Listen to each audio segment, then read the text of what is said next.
My name's Mark Lavelle and welcome to the At the Table lecture. Today's guest, today's lecturer even, is one of my favourite performers in the UK. He's got some really innovative stuff and he paid me £10 to say that. That's about $12. Please welcome Steve Rowe. Woo! How you doing? I'm very good, you? Not so bad. The audience is just waking up, so do bear with us. It is quite early. It's an early morning weekend gigging, yeah, exactly. It's a long one.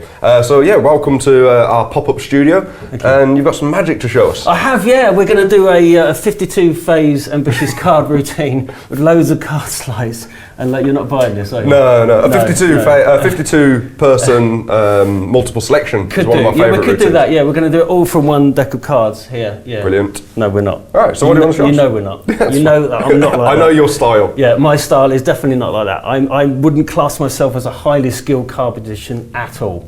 But I am a worker and I'm busy and I work weddings and corporate functions and I work in a restaurant. So everything that you see has been worked. Brilliant. Thoroughly. That's what we'd like to see. Yeah. And a lot of my products that basically come through from me showing magicians and they want it and they work it and it works and they get a good reputation. So I'm going to show you some of that stuff. I'm going to show you some creating stuff, how to make stuff, and we also have a bit of fun. We also have a bag of questions that, from that we've had printed off from Facebook. I'm going to just tip these in here. We'll ask these throughout the lecture. Yeah, I've randomly selected. Well, I haven't randomly selected. I've selected the decent ones. The ones that you guys will get. Yeah, not the ones that say, why haven't you got as many friends as me? That kind of thing. Yeah. And Steve also turned up with this today, so thank you for the gift from myself and the rest Everyone of the Murphys team. Everyone loves sweets, otherwise I wouldn't be in the job. We're going to have a sugar rush by the end of the day. So I'm going to leave those in there. We'll ask some questions a little bit later, but yeah, you can crack on and show us some stuff. Excellent. I'm going to show you something, but more importantly, I'm going to give you something. I like presents. In return for the borrow of a note. Have you got a banknote at all? Okay. So it's not a present, I'm actually just buying something off you. What do you want? 5, 10? 10. Yeah, 10, that's cool. I didn't say 20. I did say borrow. You are going to get it back. That's fine. Okay, it's fine. Yeah, we're going to leave that there. You have a gift. How cool is that? I like presents. I know, and look at look how nicely wrapped that is. It kind of goes downhill from here on. Okay. Ta-da! Special gift. Special gift. It's a pack of cards? Yeah, yes. Okay. Special gift deck. But look, you can win lots of different things here. Look, there's toast. Really good one. Toast. There's Jack Daniels. I like Jack Daniels. There's an egg. There's some not so good ones like a ring. A balloon dog. Nah. Some Marmite. Well, you either love it or hate it. Marmite again. Oh, there you go. Twice. Love hearts. Lemon. You get the idea. There's some really cool prizes in there. There's some not so cool prizes. Okay. Hopefully you're going to get a good one. I want the Budweiser actually. That'd be quite nice. What, for a tenner? Yeah. Oh no. Yeah. London prices. Yeah, you'll get used to them. I'll run my thumb down like this. You just say stop, and then that will be your card. Okay. Stop. Have a look at that card. It doesn't matter if I see it. I'm not a mind reader. You are going to get this prize. Okay. Do you want me to say it? Yeah, please. Yeah. So fruit pastels. If you're watching from out of the UK, there's some candy or some sweet. Well, I had about 52 options. Yeah. I'll just buy that for a tenner. You could do, yeah. Yeah. No. There's definitely more than £10 worth there. Fruit pastels. Do you have a favourite colour? I do. Don't say blue. No. All right. Not blue. Go. Red. I'm hoping they're all red, because that means I get to have them all, yeah? I'm hoping the top one is red. No, it's not. 1 in 12 chance, that works, but green? Never mind, it's green. You like green? Green's fine. Take one. You are going to give me a sugar high by the end. And you're happy to eat that? Wait, did you have all of this stuff in your pocket? Randomly, Where's the Jack Daniels gone? So you can have those later on. Sorry? Jack Daniels? Yeah, somewhere. So, fruit pastels. Okay. Nice. You're good? How to shut up a host? I want you to sign your name, or in fact, you want to draw a little symbol on that note, or something. You can do anything as random as you like. I'll give it a scribble. Just there. Thank you. Oh, Mark. Oh dear. Does this normally happen to you? Look, you're not going to get away with it that easy. We need to fix this, Mark. Look, what have you done? I want you to wave your little fingers like this and say, magic pen, Mark, don't break it again. Magic pen, Mark, don't break it. I can't believe you fell for it twice. I don't know why I did either, really. I'm going to write my name. It's not going to work, is it? It's not going to work. We need a pen.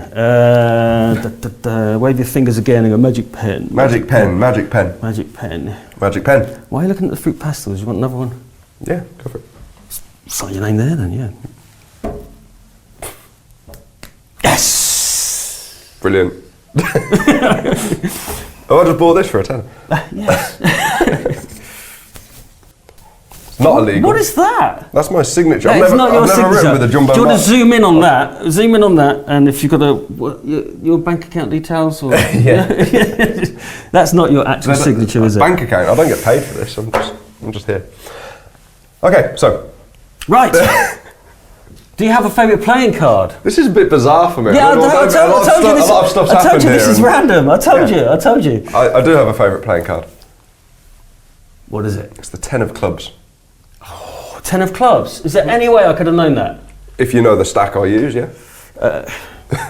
Do we talk about stacks? I actually thought you were going to say a black card, Okay. and I knew it was going to be an even one, but I thought it was going to be the black 8. You see that? Oh, it's not. As I'm wrong, obviously. Nice. She rolls off the table. Now, I got your card wrong. Do you think you can get my card right or wrong? What do you think is my favourite playing card out of all of these? I think it's the 6 of diamonds. No! No? It's not the 6 of diamonds. You're close. It's the 10 of diamonds. Oh. And why do you think it's the 10 of diamonds? I don't know. Go on. Because it's the sweetest card in the deck. Oh, okay. Obviously. It's the only one with the lollipop on the back. He's right. Yeah, it is. But we need that lollipop. There we go. Do you like lollipops? I do You like lollipops. sweets? I love sweets. Did you know that the Queen, in fact, loves lollipops? I didn't. You didn't know that? No.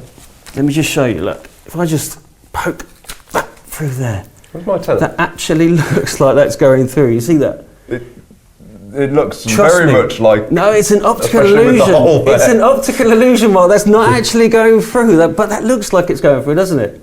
But the Queen, if she was going to eat the lollipop, she wouldn't eat the stick, would she? No. She would eat the lollipop, obviously. And we put the lollipop through. Okay. But now you're confused and you're concerned. You're thinking, what about my note? Yeah. He's bust my note. It doesn't matter. We just pull that through and we fix that. Wow. Yeah, that was pretty cool. I like that. Wow. I know, but the problem is, Mark, you've now signed your note. We've fixed the hole, but you've signed your note. You can't use that in a bank, obviously. We need to do something about it, don't we? Go on. We need to fix this. Just go like this.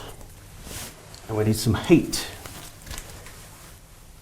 My lighter. There we go. Watch very carefully. We love ours, I suppose. We'll just heat this up slightly so that what happens is the ink from the pen starts to diffuse. I was half expecting a flash note then. And if you could just do me a favour, if you could just hold on to that for me and pull your signature right off the note. Can you please confirm that is definitely your signature? Seems legit.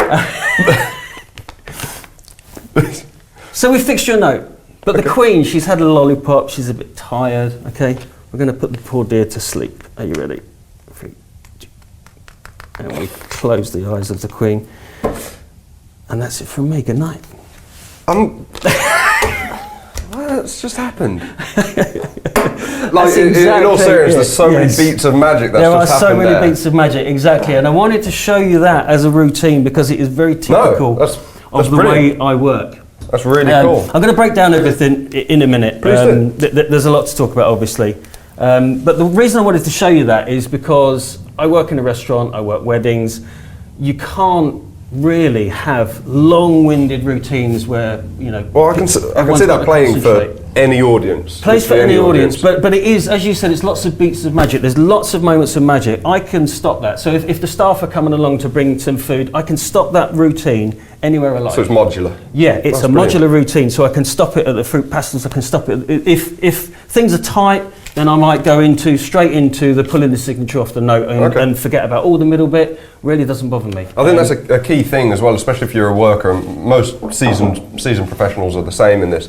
But if you're just getting into gigging and working, you should learn how to make your routines modular, because you are always going to get interrupted by someone coming over and trying to talk to your crowd, or waitresses. They're bringing food over, drinks over. You can't be in the way. 100% agree with that. And you've got to appreciate that you are there to entertain, not to be in the way, and not to make the day worse for them. Unless you're on stage, you shouldn't really have anyone interrupting. No, obviously not.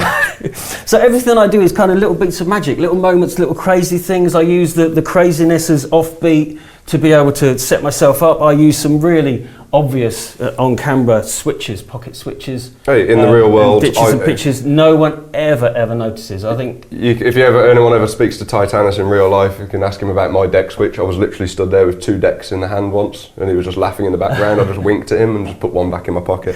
In the real world, stuff flies. It does, and there are too many magicians that are scared to go out. Hobbyists and bedroom magicians as well. They stay that way because they're too scared to go out there and perform. Yeah. Not realising that as soon as you go out there and perform, there are so many moments that you can create with body language, with talking, asking the right questions, doing little things that really throw people off, and you can literally, like that switch there, just in and out, and that's it. Yeah? Go out in the real world, perform to people. Absolutely. Right, so I'm going to go through everything. It's going to be a bit sporadic as well. That's fine. Okay, that's as we talk, but I'm going to go through why I do certain things and how I came about certain things as well. Sounds good.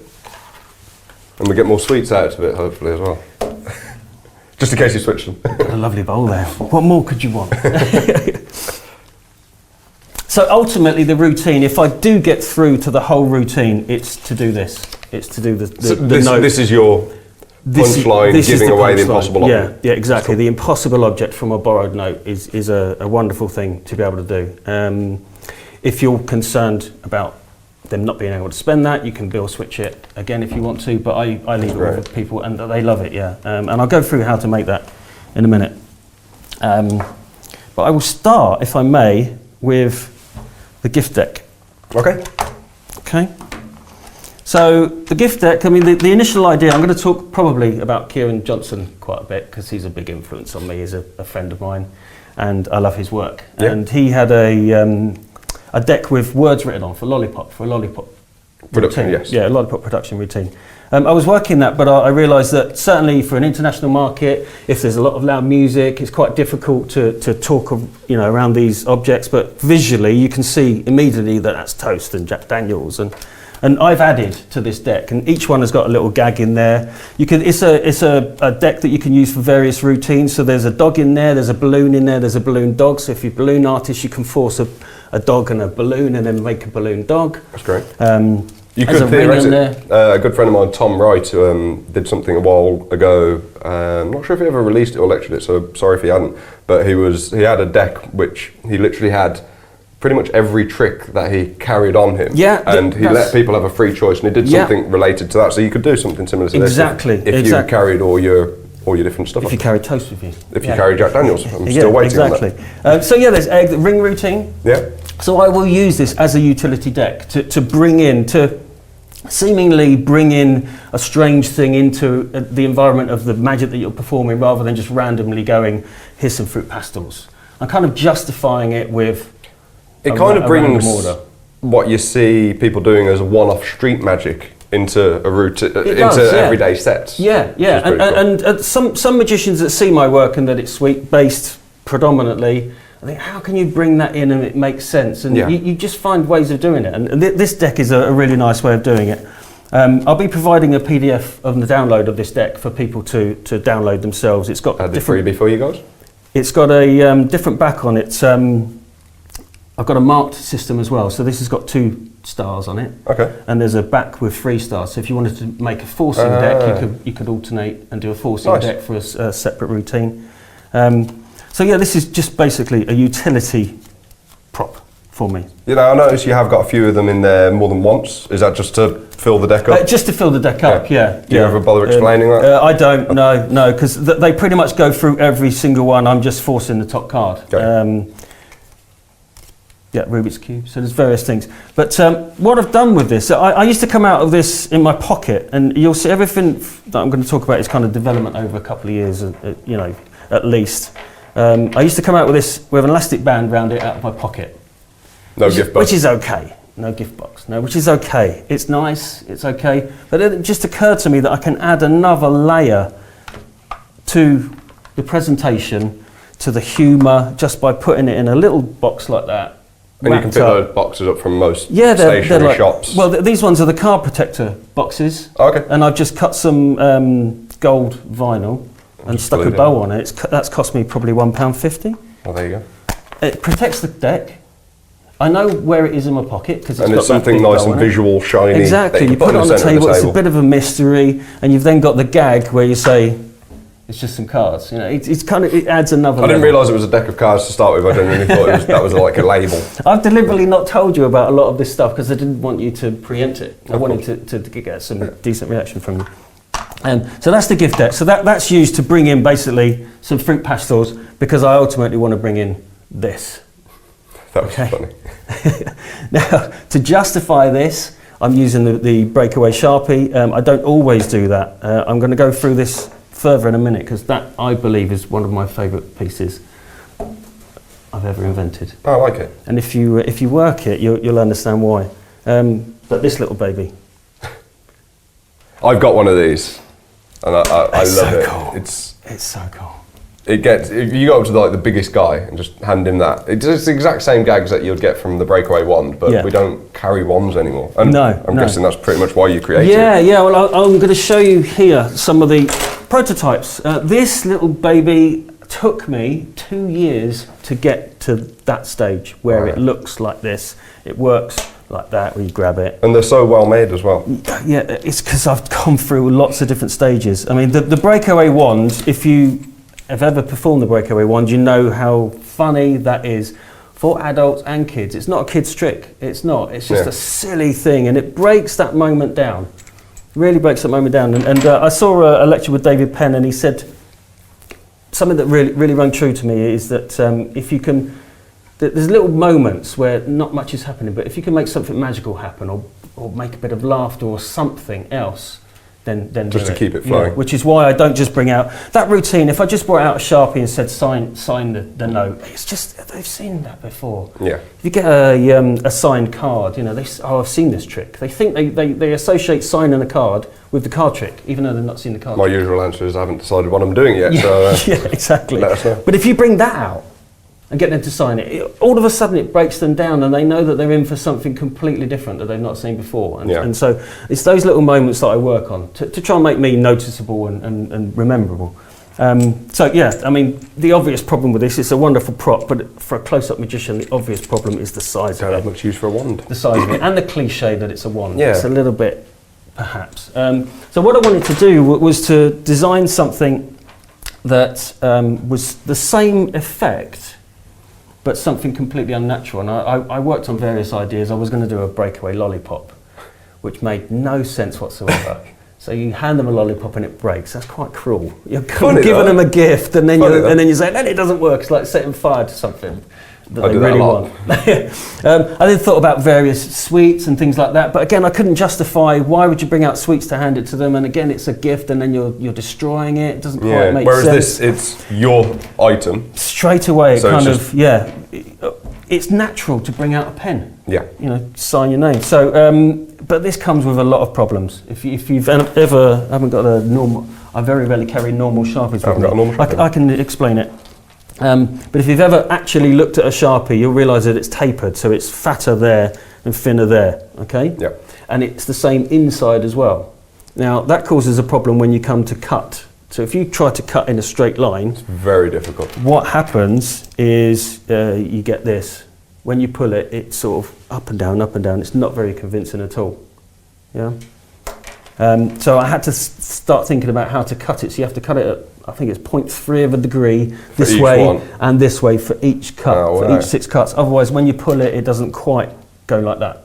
Which, I mean, again, if you're looking at that, analysing that, you think, does that really get away with that? You do. They don't expect it at all. You just. I think I first had one of these off you maybe about 8 months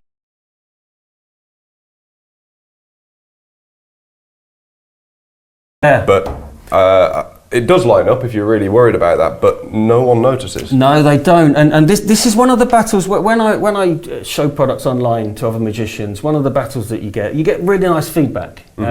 But you do get some people that don't quite get it. You know, if I've worked something and I'm showing someone, then I've thought about a lot of things. There's always stuff new to learn, but things like lining up. There's a typical magician question. Yeah. Don't they notice the logo? Because we pause trailers and look at stuff and go, oh, well, that isn't exactly straight, but it flies, really does. But because I got that feedback, I actually worked on a version, okay, where if you pulled it, it kind of lines up. Okay. Okay, it lines up more so than that one, because what I've done is I've got two bits of string. I see. So each one, don't know if you can get a close up on that, but each section has got two bits of string in there, two little rods. Auto rotates. So it kind of, rotates itself. But from a commercial perspective, trying to make one of those, I can see it being. I can see this being time consuming. So. It is time consuming. But we all know that at the end of the day, it's got to have a value to a magician. And this is a £15, £20 prop. It's not a £50 labour prop. People aren't going to buy it for £50. Yeah, the payoff I think is much better on this one. Exactly. So I worked on various different ways of answering magician questions like that. How the logo's going to line up. I tried different methods inside. Again, the problem you've got inside is the taper. So if you put a bead in, the bead this side has to be bigger than that one. Which is why it took so long for me to make. I tried various bit of rope, which looks great, but then it doesn't work. And I always Did you actually Sharpie that in as well? Yeah, I did. Yeah, and it's faded now. But I always, if you're ever going to get into gimmick making and making your own props, always keep every stage, because there will be a time when I think of something else and I'm thinking about a method. One of these might spark a solution. It's a good tip for any creators out there if you don't already do it, yeah. Absolutely, yeah. Just don't throw it away because it doesn't work. It doesn't work for that solution. It might work for something else down the line, and you'll see with some other stuff that I'll show you that same thing rings true. Okay. So yeah, various stages. I tried hot glue as a centre rather than the beads, but obviously because that's then flush, when you pull it, there's no way of it kind of adjoining itself. Oh, okay. So it really does look rough. If I do that. Yes, it's a zigzag sharp. Yeah, completely exactly. different thing. So the final solution, which I'm super proud of, I don't know if this will ever come into full production worldwide, but I think it's such a lovely prop, it deserves it. But whether I can find a manufacturer to make them commercially viable en masse, I don't know. But the solution there is, it's the same size bead inside, but I've used a different amount of hot glue there to there. Oh, okay. That's great. So I've used the hot glue as the infill of the discrepancy on the size of the gap. And basically. each bead almost acts like a plug, almost like a Lego brick? So it's a male and female, exactly like the wand. Yeah. Yeah, so exactly like the wand with a male and female that goes in like that. So I'm using the same idea there. That's great. And the mechanics of it is literally just pull it with your finger there, and then when you let go. And again, magicians were asking, what about putting the infill in there? And I started making loads of bits with the infill. It made it all fiddly for no reason whatsoever. Yeah. It didn't add anything to it. And you're probably not going to use it as a normal Sharpie anyway. You're going to use it as a breakaway Sharpie. So yeah. But to have that in your pocket set and then try and steal the piece off, it wasn't adding anything. I tap it like that to make sure people understand it's solid. Give it to them. They take it, it does that. You've got so many gags there, depending on your audience, obviously, but I use it for children, and I say, oh, you're so clumsy, you always like this, and make fun of them with it. And I always do the gag with, but they wave their fingers, it fixes, and then they take it, and I say, I can't believe it fell for that again. Because it's a gag, that's all it is.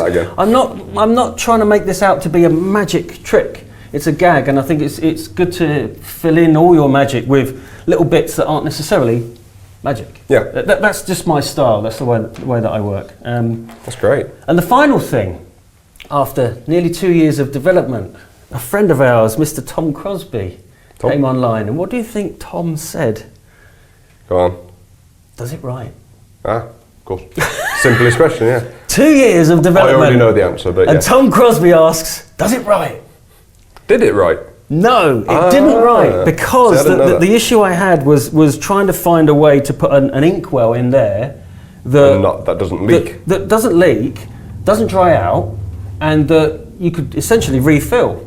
But it was when I asked myself how could you refill it that I got the answer of how to make it right. And the ones that I make, Brad, this one has been old, I don't use it as a writer, but the ones that I make for people... my one writes. Yeah, and the way you make it right is you can take the nib out, so you can get some pliers and take the nib out of there, and then put a fresh nib in, and you'll get a good couple of months of writing in the gig before you have to just switch them over again. Yeah. So it ends up writing, which adds another gag, because as you did, took the lid off, tried to write, and the audience go, oh no, it's never going to write, and the person that's trying to write, it does, and it's like, whoa, hold on. And it's a really strange thing. I do let people write with my one, and they're more puzzled that it actually works. It does add another thing to it, but I don't want this to write because that's your justification for going. I want to bring this in, exactly. The sweet pen. Yes, the sweet pen. That's great. Well, he doesn't carry all of those to a gig, I'm presuming. Just the way. So this is how I got to this. Yeah, no, we've stopped the performance part. This isn't an hour, right? Sit down, everybody. I'm going to teach you magic. Yeah. So the pen. This is a fun little thing. This is honestly, this is one of my favourite things that I do. It's quite versatile in your presentation. I don't always bring out the sweets and give them a sweet. Again, depending on how much you've been paid for the gig. I won't go there with your comment earlier about not giving away 10p sweets. But no, depending on how much time I've got and the audience, sometimes I'll do the breakaway. It's gone down. So I'll do the breakaway Sharpie, it won't work, and then I'll go, oh, don't be daft, let's sign your name. And I'll look away as if I've taken that out of my pocket by mistake, give it to them. They think I've made a mistake. Yeah. And they'll wait for you to. They're convinced it's sweets, and then I'll turn around and go, no, go and sign your name. And so many people do this. And then I go, are you mad? What's she doing? What's he doing? Why are you doing that? Is it always like this?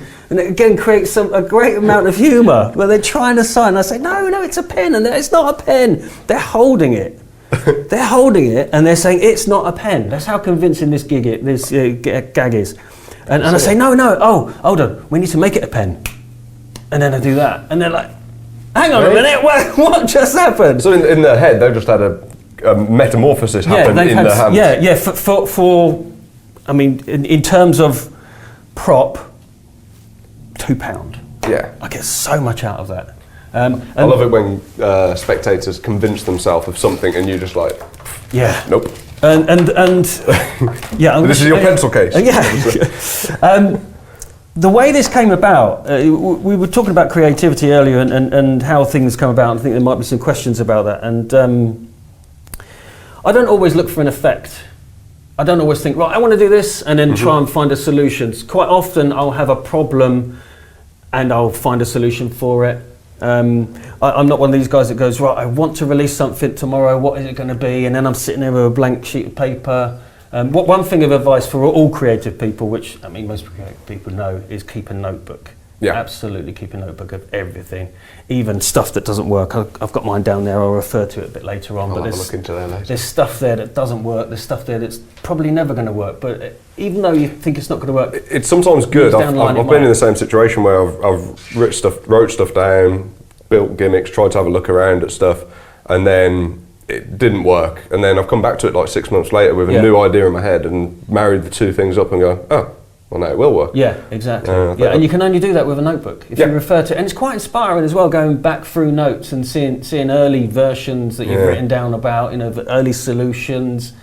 It's quite a nice thing to do. So sometimes an effect will be because I need a solution. Sometimes an effect will just happen, and this literally just happened, and that's why I love it so much. Believe it or not, is this one a normal Sharpie disguised as a big Sharpie? Yeah, it was a situational solution, okay? I was in a shop, seriously, buying fruit pastels and a marker, and they were on the counter together like that. And I looked and I thought, wow, that's exactly the same size. That'd be really cool if I wrapped that in that. Let me get another pack of fruit pastels. And that was it. That was it. And literally, that was born. And it's so simple to make. And the nice thing is that it's not just fruit pastels. You can see here, I'm having to think which is the real one. So there's a Mentos one, and there's the Mentos. I mean, look at that. They are even side by side, which you'd never get in a gig scenario anyway, but side by side, it's identical. What's weird is that, I don't know if this is just a weird optical illusion, but they look longer, but they're not. No, I don't get that. exactly. There's a wine gum one.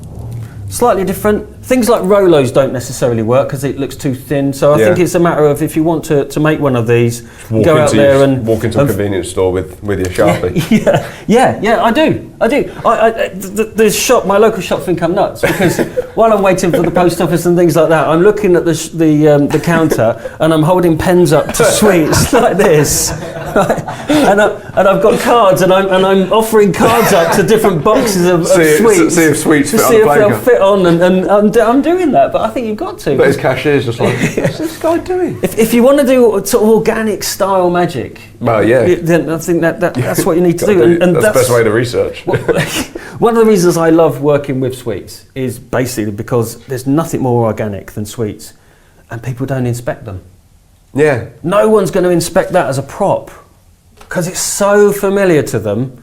They're not going to think, hang on a minute, he's just handed me this, it must be something other than fruit pastels. They're not going to. These are arguably more, especially in the UK, not so much in America, these are more everyday than these are. Oh, absolutely, yeah. And I think that's why a lot of my magic comes across so well with an audience, is because it's not just a deck of cards, it's some really funky stuff going on, some different stuff.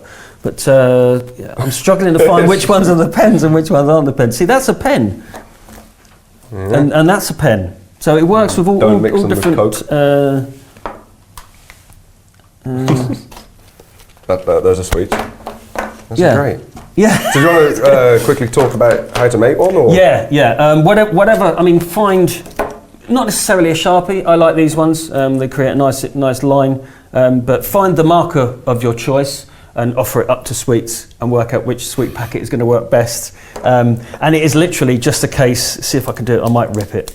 Here, so this size marker seems perfect because even though there's a slight taper at one end, it doesn't taper in like some of the other larger. Yeah, some of them really do taper in. But I have used those on various sweets, and still the audience don't notice. But yeah, just unwrap. Yeah, ice cream cone maybe. Unwrap that. I mean, it's plain as day obvious that what you do.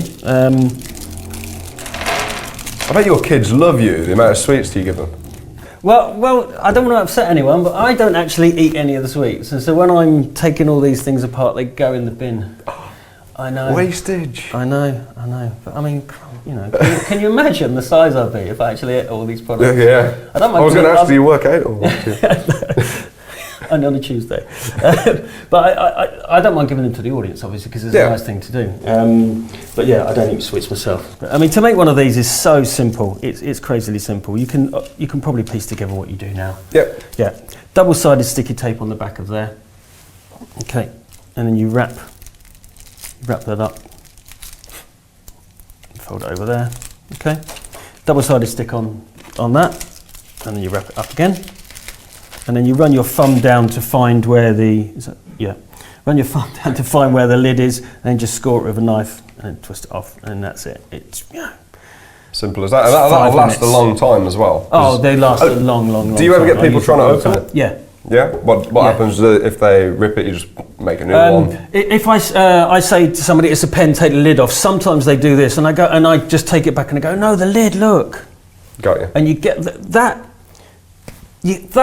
moment, because you're kind of punctuating that moment by doing that gets such a great reaction and a laugh. It really does. I think as well, if anyone can find a place to, not necessarily a Sharpie one, but if you can find like cheap alternatives to the same marker, you'd probably give these away. They take seconds to make. I have given them away. Yeah. I have had groups of people, it's normally ladies, I don't know why that is, but groups of people they say, always like carrying a pen. Yeah, this is really cool, can I keep it? And because I make them and because they're, a couple of quid, I go, yeah, you can have that. Yeah. I'd rather do that than go, no, it's mine, it's my magic my special prop, go pen. away. No, for £2, it's probably worth just giving it away. You don't know down the line what's going to happen. Yeah, they could book you. You could put your details on there. There you go. Yeah, then it's a Business marketing details. magic prop though, isn't it? You're thinking too much like a I magician. know, I do. So yeah, that's the fruit pastel sweet pen. Yeah, it's awesome. Cool. Have we got any, yeah. All right. So that was the explanation for sweet pen, and before we move on to the next effects to be explained, we're going to do a few of the Q&As. So, Excellent, yeah.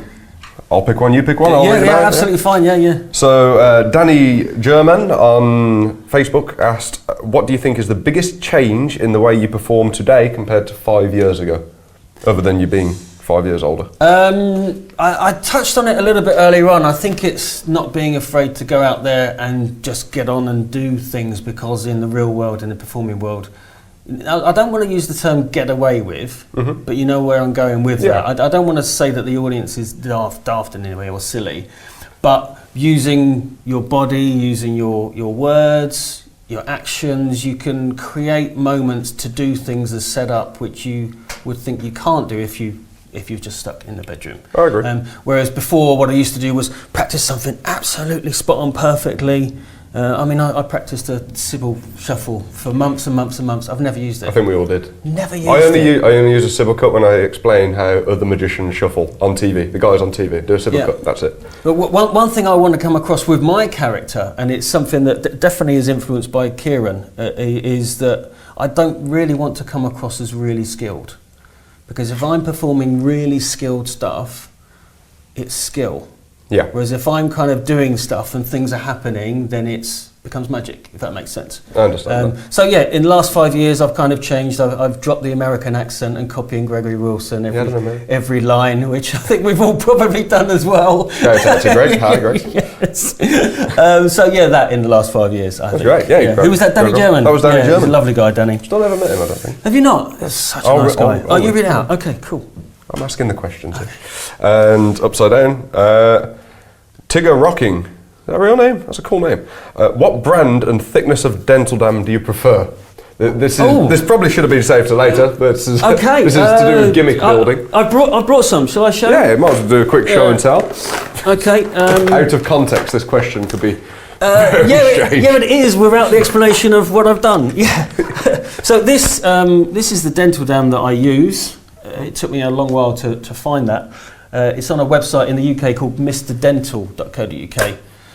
Perfect. Obviously, but it's really. Wonder what he sells. It's really cheap. I think you get 36 sheets like that for like 17 quid. That's great. And you can make hundreds of gimmicks out of 36 sheets of that. I have ordered dental dam off eBay before, and it was good value, but it took about a month to arrive from China. Yeah, this arrives very quickly. It's perfect. I need to take note on this one. Perfect strength and thickness.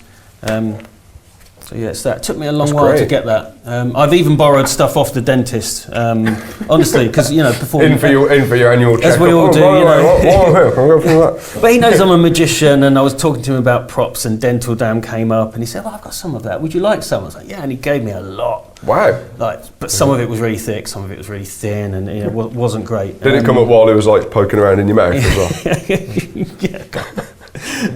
But yeah, I've got a story about dental dam, and if you want to hear it, but I think we should it hear could a story about potentially dental be not rude as such, but we can censor if need be. Is that okay? Yeah. Okay. So dental dam. So while trying to discover what type of dental dam to use, there's a guy I know, a coin maker, Ron, and he was trying to advise me on the type of dental dam to use, which actually isn't dental dam.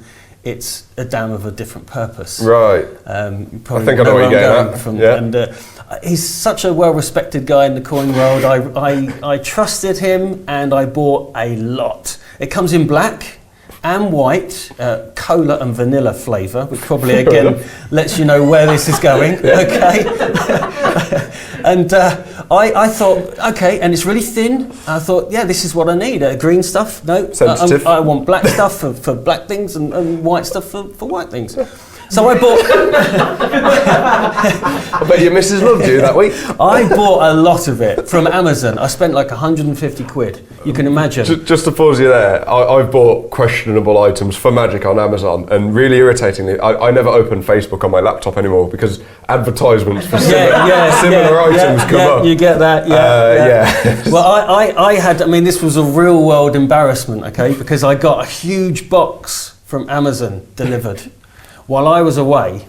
Okay, and signed for by the neighbours. And Kate signed for it. She'd also ordered stuff for the kids off Amazon. She had friends round for dinner, right? This is no joke. And she opened the box, well, it's for lunch. She opened the box in front of them and then phoned me and said, "What the F is this you've ordered?" Okay, so do your research. If you're going to trust another magician, do your research, buy a small amount first. Don't go overboard because the whole lot got binned. It's useless. Dear. It rips. I had no purpose for it other than building gimmicks. Okay. We are in a very questionable line of work. Myself and Titan spent some time in Paris in 2016 with Jean-Louis Bertrand, and he'd just released Magix, which is the card to condom. Yeah. And where we were stopping the office was just like full of boxes of condoms, and he was like, "Hey, you'll have some of this." And we're like, he's not Italian, but he's just not very good with accents. But he just gave us like boxes. We're like, "Oh, that's great." And then we realised it was a product. It was, we do come up with some weird stuff and out of context. Like that question, out of context. Yeah, only people think we're magicians mad. would do this stuff, wouldn't they? Yeah. Should we go one more and then go for the trick? Sure, yeah. Ben David Stone. Is his name really David Stone? Ben David Stone. Are you in the process of making new mismade bills for the plastic pound notes? We don't have pound notes, we've got £5 notes, but... No, I'm not. That was easy. Right, so moving on. I don't want to furnish any further with the answer as to why not, but no. Moving on, we're on to a Pier 8. A Pier 8, which was, the 8 Not to give the punchline of the gimmick, I'll show you the gimmick first, and then I'm going to talk about how I got to this gimmick and why I got to the gimmick. But basically, it's a flat card, no question about that. I don't think a flat box. It works very, very nicely. It probably looks very good on camera. Okay. It looks good in real life. Yeah. What I'm going to say though is to a magician, again, this magician guilt thing. You know, like when you learning the bill switch and you got the thumb tip and you're thinking everyone can see it. I use changeling, but yeah, that's fine. Okay. But here I can see that gimmick line. Yeah. Okay. The camera can't see it.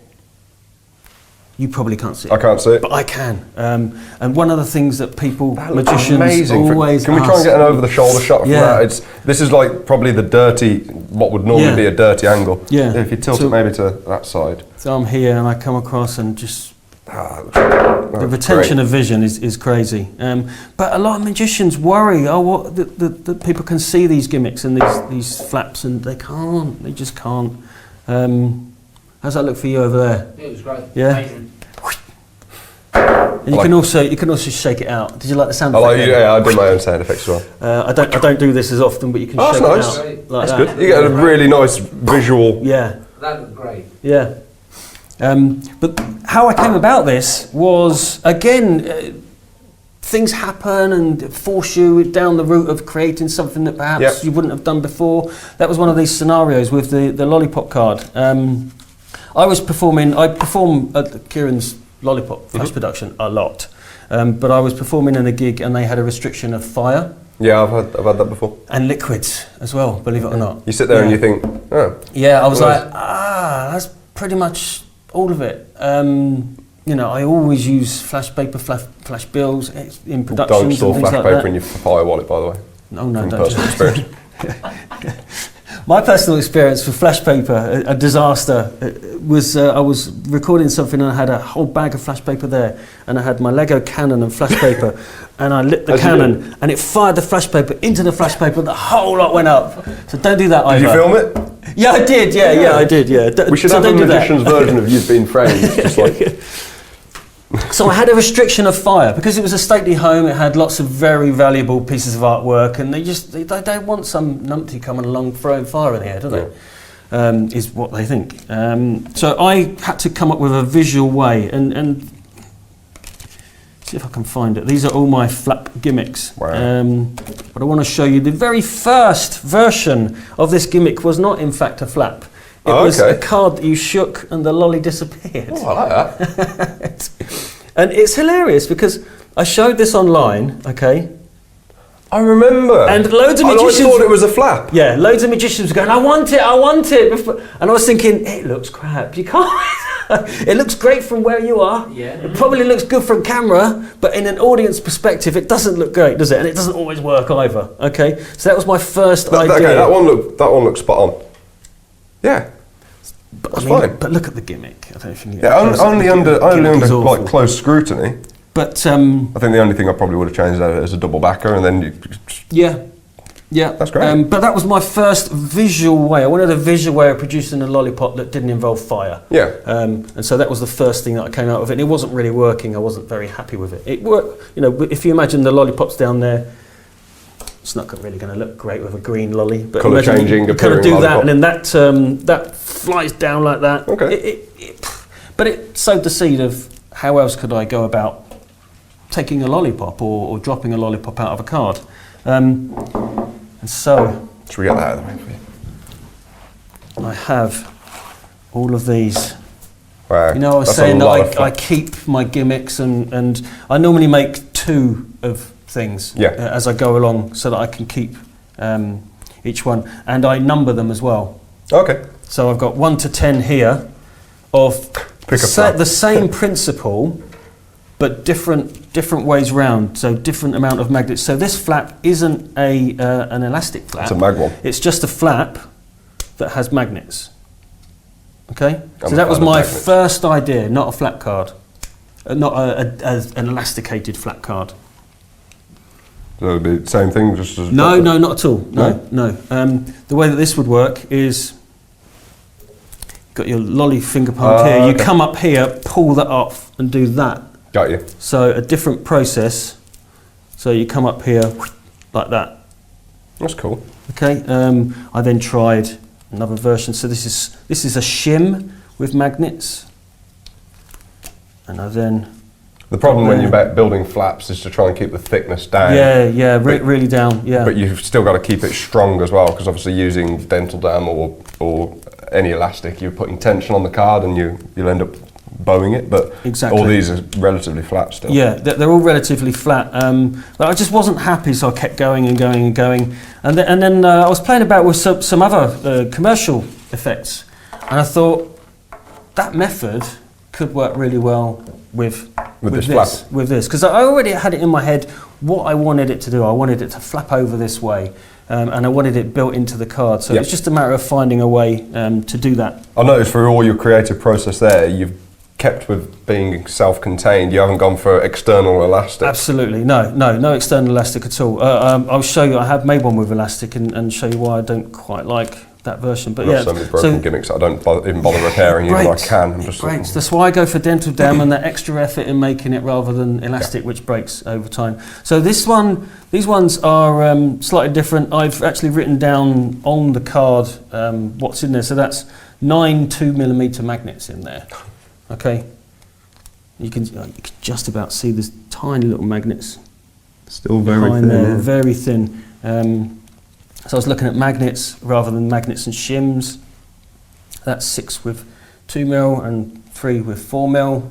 A lot of time, by the way, magicians don't realise the amount of effort goes into finding just the right magnet for absolutely for a purpose. Well, that's why I keep these, and that's why I think it's important to show people this side of it, because you don't just come up with an idea and then a solution. Yeah. Sometimes you do. Lolly through was pretty much the idea, solution. You know, there's not much more you can do with it. Mm-hmm. But with something like this, I think it's important to try various things. I had to do all of this. The gig was like 2 weeks.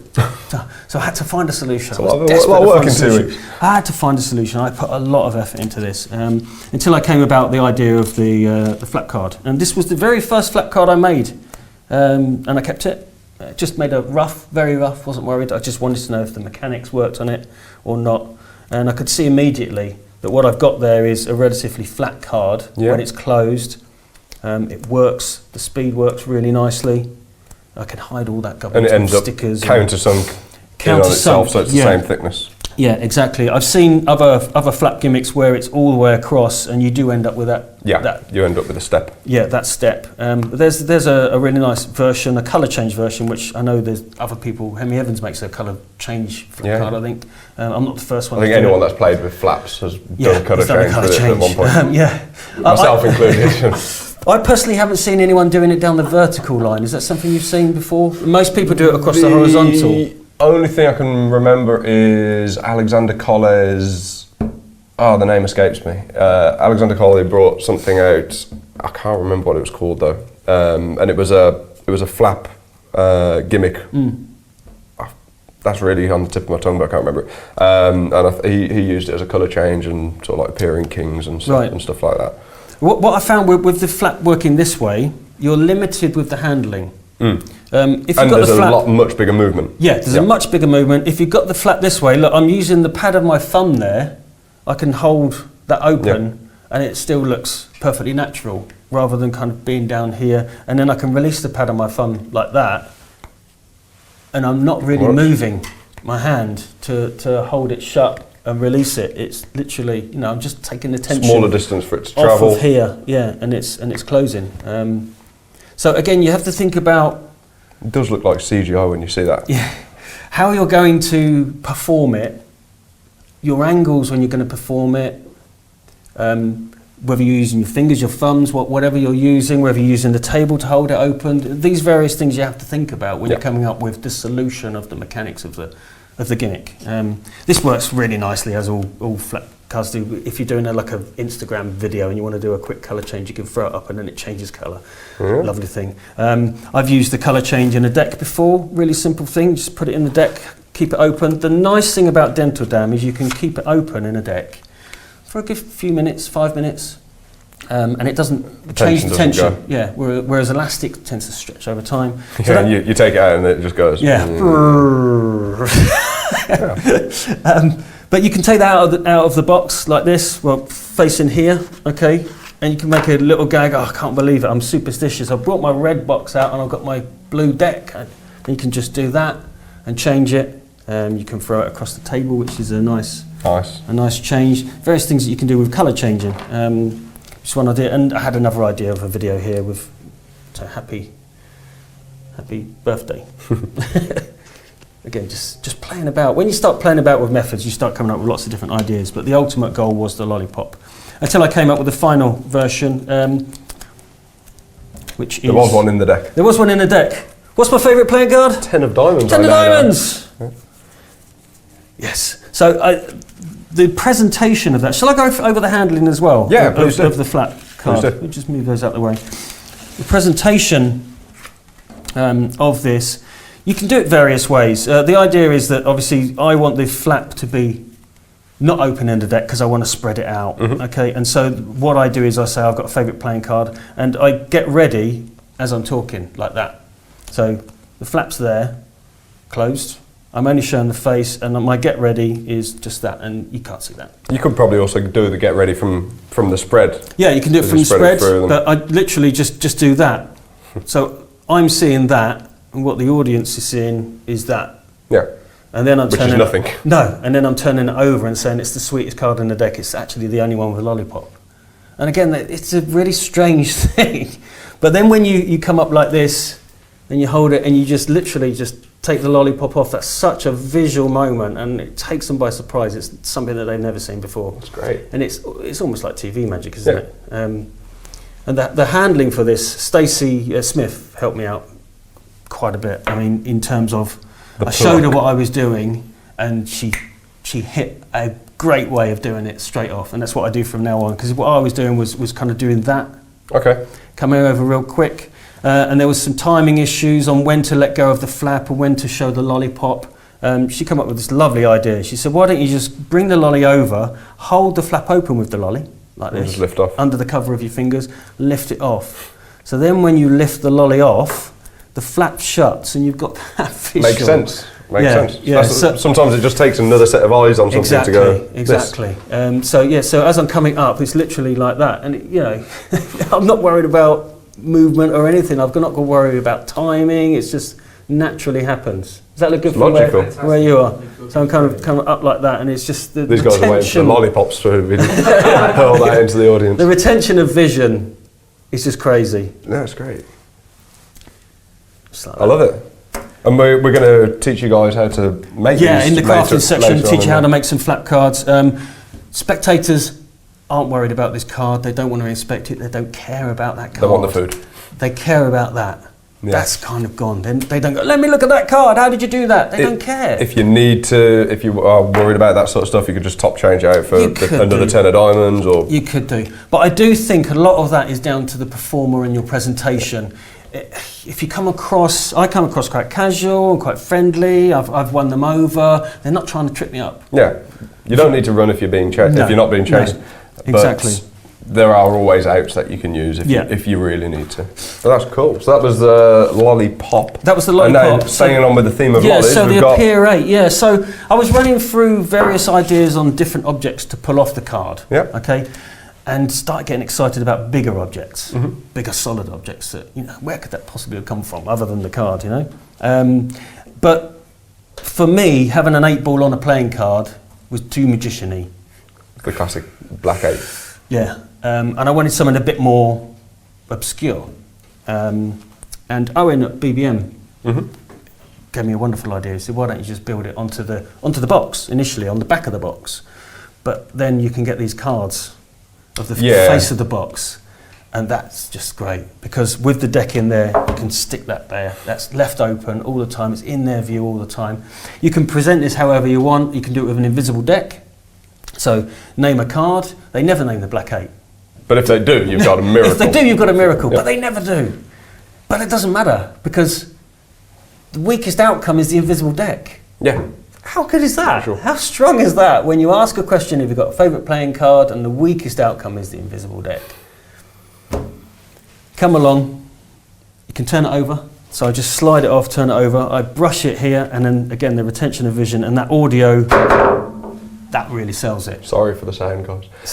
And you do the same handling of putting pressure on it Yeah, using exactly the the same object? hand. So I'm coming along, I brush it, and I kind of, That's great.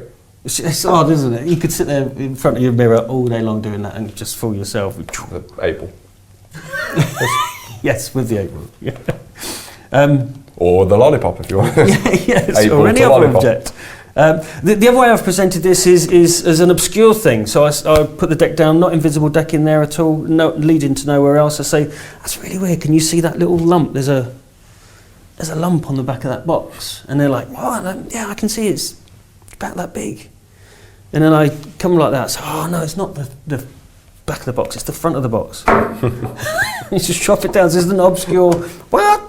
This table loves the 8-ball. Yeah. So again, it's just punchy visual stuff. And you can have it fit into your routine anywhere if someone happens to pick a I black mean, 8. look at that gimmick. You've not gone to the full edges of here. It is just literally. Yeah. So there's a in sticker on the back, and then it's just this section here. So that's raised there. The reason I did that is because if that's not raised, it makes it very difficult to get ready.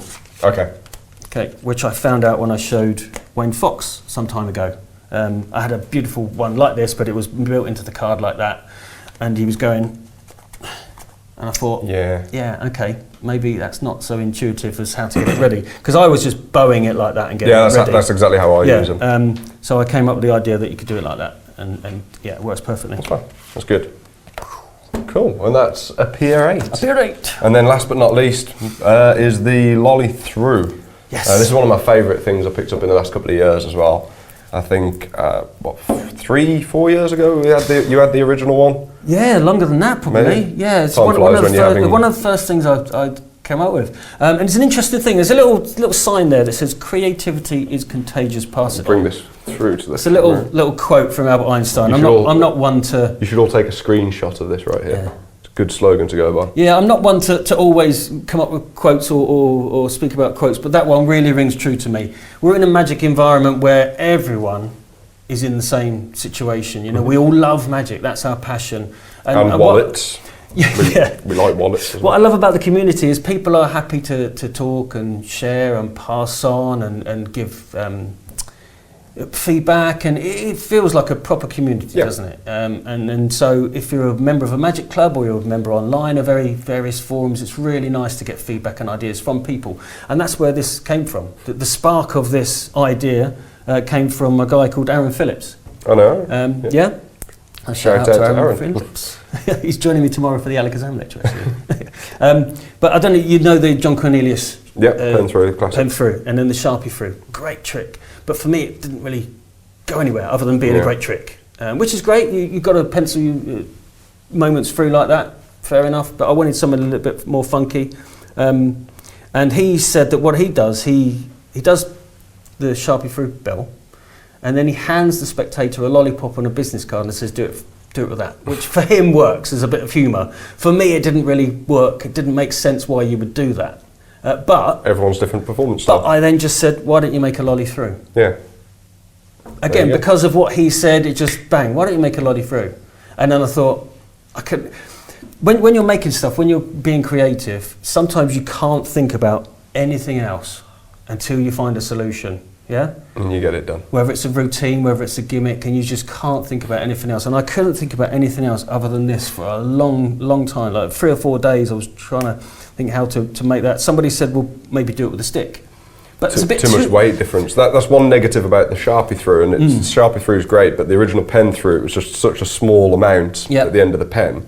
It worked perfectly, but with the Sharpie, you had to go at the end of the cap, and there was a lot of weight. It was almost half the weight of that side, so when you try and do the pull off, you might fall, no matter how many magnets was in it. It's just, but yeah, no, this. But I think if you did it with the stick, it's an obvious solution. If you do it with the head, it creates another dimension to it. Well, that impossible object of having them both attached. Where was the original? Is it here? I don't know, you crazy magician switching your notes out. Well, the thing I like about this, and again, the gimmick Spoiler alert. So, yes. The gimmick has led to the development of the routine. So the mechanics of the gimmick has led to the development of how this routine works, because I can actually put that through. You need to talk to us about this. Okay, that is actually going through. Yeah, because I thought it was. It is, but that is the faller for the misdirection. How did I miss that though when you passed it back? Okay, sorry? How did I miss that hole when you passed it back? This is exactly what I'm going to go through. Okay, so that is going through. Okay, but that convincer so close up, okay, gets them starting to think. What I do, I roll my sleeve and I split the lolly like this. Okay. And I take the Is that all right section. for camera? Take the section here, and I take the note back, and then I've got that piece at the bottom, hidden with my fingers. Okay, and again, that's the dirty work, and I'm really happy to do that right in front of him like that because he can't see it. Yeah, but that means all the focus. There's no focus on this bad end. Okay, all the focus is on that stick actually going through. Magicians are looking, thinking that looks really convincing. Spectators are thinking, what's he doing with my note? So you get two different, depending on the audience, okay?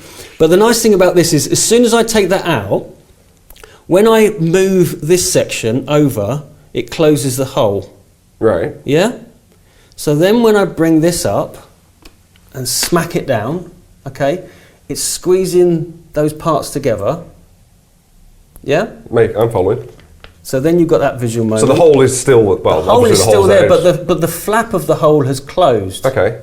Okay, and then when you pull that out, you can squeeze that again, like that. Again, this was an idea Kieran had. It works really well with brand new notes.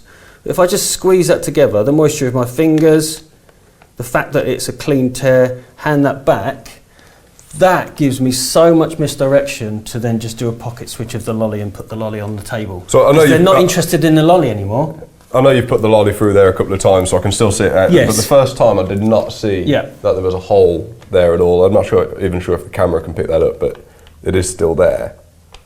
But yeah, I did not clock But that moment, like I say, that moment creates the switch, or creates the pocket in time for a really bold switch. That's another way us magicians can destroy currency. So just like that, and then they look at the lolly. It's like, wow. That's great. Yeah, I love it, and I like the. Have you got the lolly through gimmick there? So when I had the original one off you, didn't have this. I love this little subtlety. Yeah, exactly. Yeah, so, because you can literally do that, and it still looks like the end of the lolly coming up. That's great. That's awesome. And the magnets have changed. There's a bit of development in the way it works. The whole thing now is a magnet. Oh, okay. So that whole thing is a 1-inch magnet. Nice. So it's stronger. Before I drilled a hole, so it's a rubber ball with the label round, but I drilled a hole in there with a smaller magnet, and you had problems with alignment. Sometimes it would be a bit like this and a bit like this. Wasn't quite strong enough, and believe it or not, what I thought was the easy solution was the hardest one to make, and not the best solution. This is now the best solution.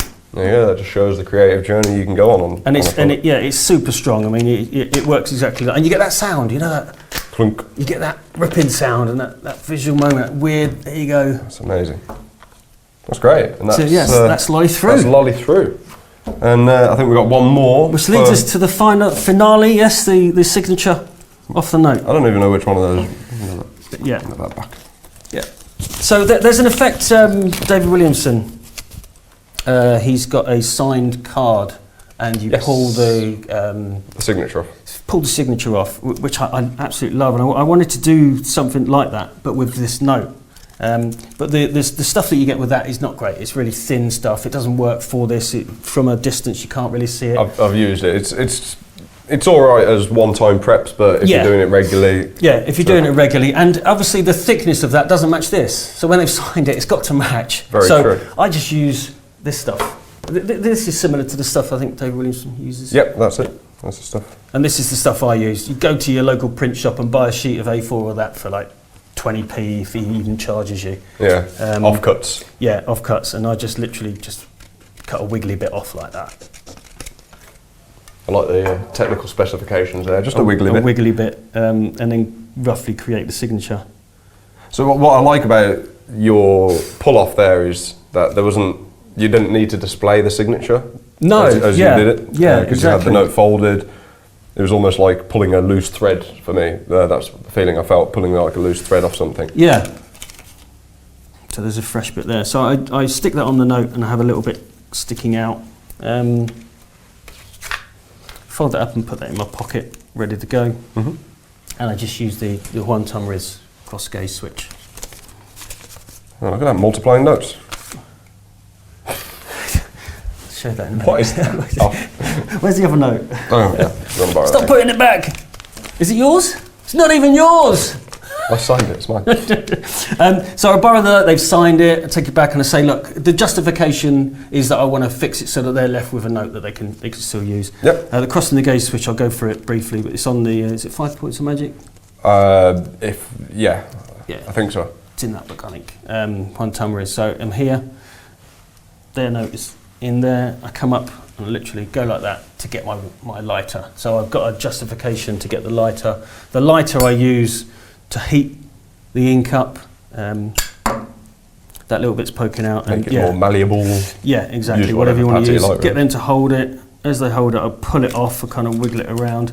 That gets a really nice reaction. And I'll then say, can you please verify that is your signature? Great line. Which gets a great reaction, a great bit of comedy. And I'm there with my switch note. So this can be just a plain note and you hand it back if you want to. That is a really nice effect or trick in itself. If you, again, the modular routine that I've shown, you can just use this one thing. So borrow a note of someone, do the switch, get them to sign it, I do love how you've structured it and every beat goes on to the next beat. Yeah, it all flows on. Yeah, but so it makes they sense. all but are you can strong stop on their own as well. Yeah, exactly. And you can stop at any moment, you can start at any moment. So yeah, as a just general thing, borrow a note, get them to sign it, do that, light it, pull their signature off, thank you very much. It's a weird thing and it doesn't cost anything, it costs 20p. That's awesome. And just being prepared with it.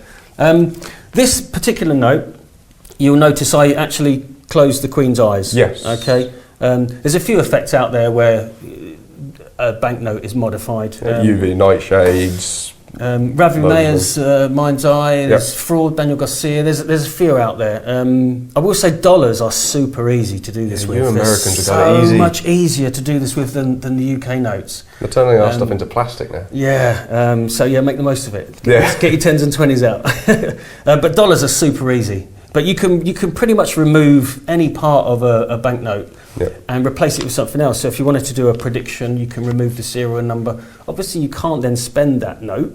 I will say that. Legally. Yes, for legal purposes. But you can rub that off and put a serial number in there. You can change the notes. But what I like to do is just a simple gag with the Queen's eyes shutting. So let me show you my method of how to remove the ink off of a banknote. There are various Please things do. out there, but this is my version. I use something that we can all get for pennies. It's a little nail file. Yep. Works really well. It's got a black side on it and a white side. Okay, the black side is slightly rougher. The white side is slightly finer. So you get a. I'm just thinking back of your other story with the black and the white. Sorry. If you've skipped forward. Yeah, what's it at random? So let's say we're going to do the mouth here of the Queen. Can you see that there? Okay, got a nice close Yeah. up on the Queen's face. So I would use the rough side first. Basically rub, and this does take minutes, I can already see it wearing in. Yeah, it wears in if you use the rough side. Okay. And the nice thing about it being a nail file rather than sandpaper or anything like that is that you've got control, you've got a smaller section there, a larger section. You can see there where it's not rounded, I've cut it. Okay. So as it wears down, I just cut, so it gets it smaller and smaller and smaller. So the rough side, it does take a while to understand how far you can go with it, because if you go too far, you end up creating a hole in the note. Yeah, and which you you don't want. to do that. I always find as well with similar stuff, look, just as you're doing naturally there, getting rid of the debris, because if you leave the debris on there, you're creating more. Yeah, and I'm more doing friction. little round, little circular movements rather than Yeah. like that. Is that the inner monologue sound? Yeah. Okay, and then I would use the finer side. That's great. Okay, and then I would finally use a rubber, a decent rubber. A razor for our razor. American friends. And there she's speechless. She looks really scary. Yes. It's like a horror movie thing. It's like her face is just one. That's great. But what you can now do, if you've got a computer, you've got something like Photoshop or photo editing, you can now put an open mouth. Yeah. Okay, so you can download an image or take a photo of yourself, yeah? Put it into Photoshop, you grayscale it to Nice. match the colour, print that out, so scale it roughly. I normally measure the Queen's head and get it all in Photoshop the right size, print it on A4 paper, and then you offer the note up to a light with the A4 paper behind, Yeah. sellotape it in position, and then run it back through Run it the back inkjet through. printer again, and it will print that image on top of the note, and that's how you get the closed eyes. That's great. Yeah, so that's That's a what I great did tip for as the well. If you're ever closed printing eyes. anything onto anything that isn't A4 size or printer size, is always print it through first and then try and line it up. Yeah, line it up, offer it up in the light. You can see through, because that bit's now got no ink on, you can see quite clearly it through there, and you can put sellotape around it and put it back through. Inkjet printer works perfectly. That's amazing. Yeah, and so that's my method of notes. Again, you can do it with numbers, and there's all sorts you can do with that. Turn a 10 into a 20, whatever you like, really. Exactly, yeah. Yeah, you could put 100 there. That's whatever you want great. to do, but yeah. So I think that's pretty much Yeah, all so, of that set. What's the name of the... you haven't really got a name for the... No, I haven't got a name. It's just something I do. It's not something that I've obviously ever But released. the but note effect was the signed note transformed and restored. Transformed and restored, and the Queen, bless her, she goes to sleep. That's now, great. Now she's speechless. Yeah, thank you. Thank you very much. Really love it. So that was the signed note transformed and restored. Not a mouthful at all there, is it really? And we're As going long as to... you don't announce it to the audience, it's fine. Yeah, you don't need to announce the names of your tricks when you're performing them. So we're going to go into 2 more effects, and then we're going to go into a bit of a workshop Yeah, some area. crafting stuff. So the next one is number 46, the amazing torn and restored card trick. And I was confused when I saw the playlist. I was thinking, I missed out 1 to 45, but no, it's called number 46. It's called number 46, and I will tell you So this is why. one where you do announce the name of the trick when You you're do performing it, it's absolutely, yeah, because I bought this from Blackpool a couple of years ago, and I've never actually performed it yet, so I thought it'd be quite a fun thing to perform it and see how it goes. That is standard Blackpool packaging there. Yeah, Was a price, another price. It was £20 and then reduced to a tenner, and now I got it for £5, which is great. So I thought, Blackpool bargain. What could go wrong? Obviously, this is going to be a cool trick because it's number 46 in the 100 greatest card tricks. Right. It's just like a little packet trick, I think. Yeah, number 46. Amazing torn card. So there's some instructions there. Okay. Yeah, if you could just read through the instructions and we'll see how it goes. I know it's a card trick, obviously. Number 1, you explain to your audience that this is likely the most amazing magical feat they will ever witness, and to watch very, very carefully.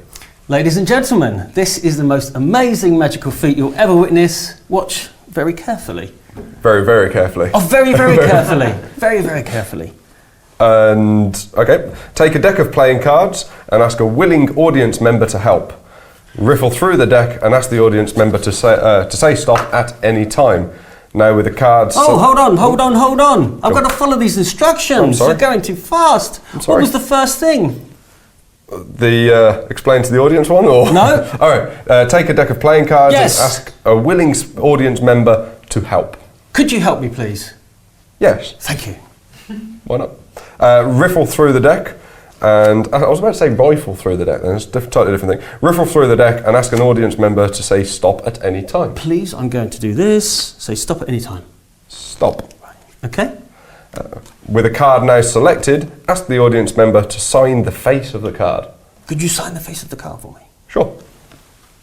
Has anyone got a pack of sweets? No, I've actually got a Sharpie if you want it. Oh wow, new Sharpie. It's not my best autograph there. There you go. Got it. Okay. Very touchy-feely. Next. It does not matter if you see the card. Oh, right. Free spades. Ta-da! It's a good card. Take the card back and bend the corner over to weaken the card. Okay. He's weakening the card. Now tear this corner off and ask the audience member to place it in your mouth. In your mouth or my mouth? Your mouth? You really do like eating stuff. It does say eat the card. Eat the card. Of course, do not actually eat the card. This is dangerous. Pardon? Of course, do not actually eat the card. This is dangerous. Rather pretend to eat the card. You know I've eaten the card, right? You said eat the card. It's what it told me to do. Okay. Rather pretend to eat the card, making sure not to swallow it. Ta-da! Have you read this thing before? No, I haven't. No. Why does it go 4 to 7? Pardon? It goes number 4 to number 7.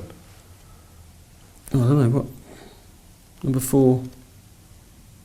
Am I Sure missing? not to swallow it. I don't know, what's number 7 say? Number 4, don't swallow it. Yeah, carry on. What's number 7 say? Number 7 says, once the applause have died down,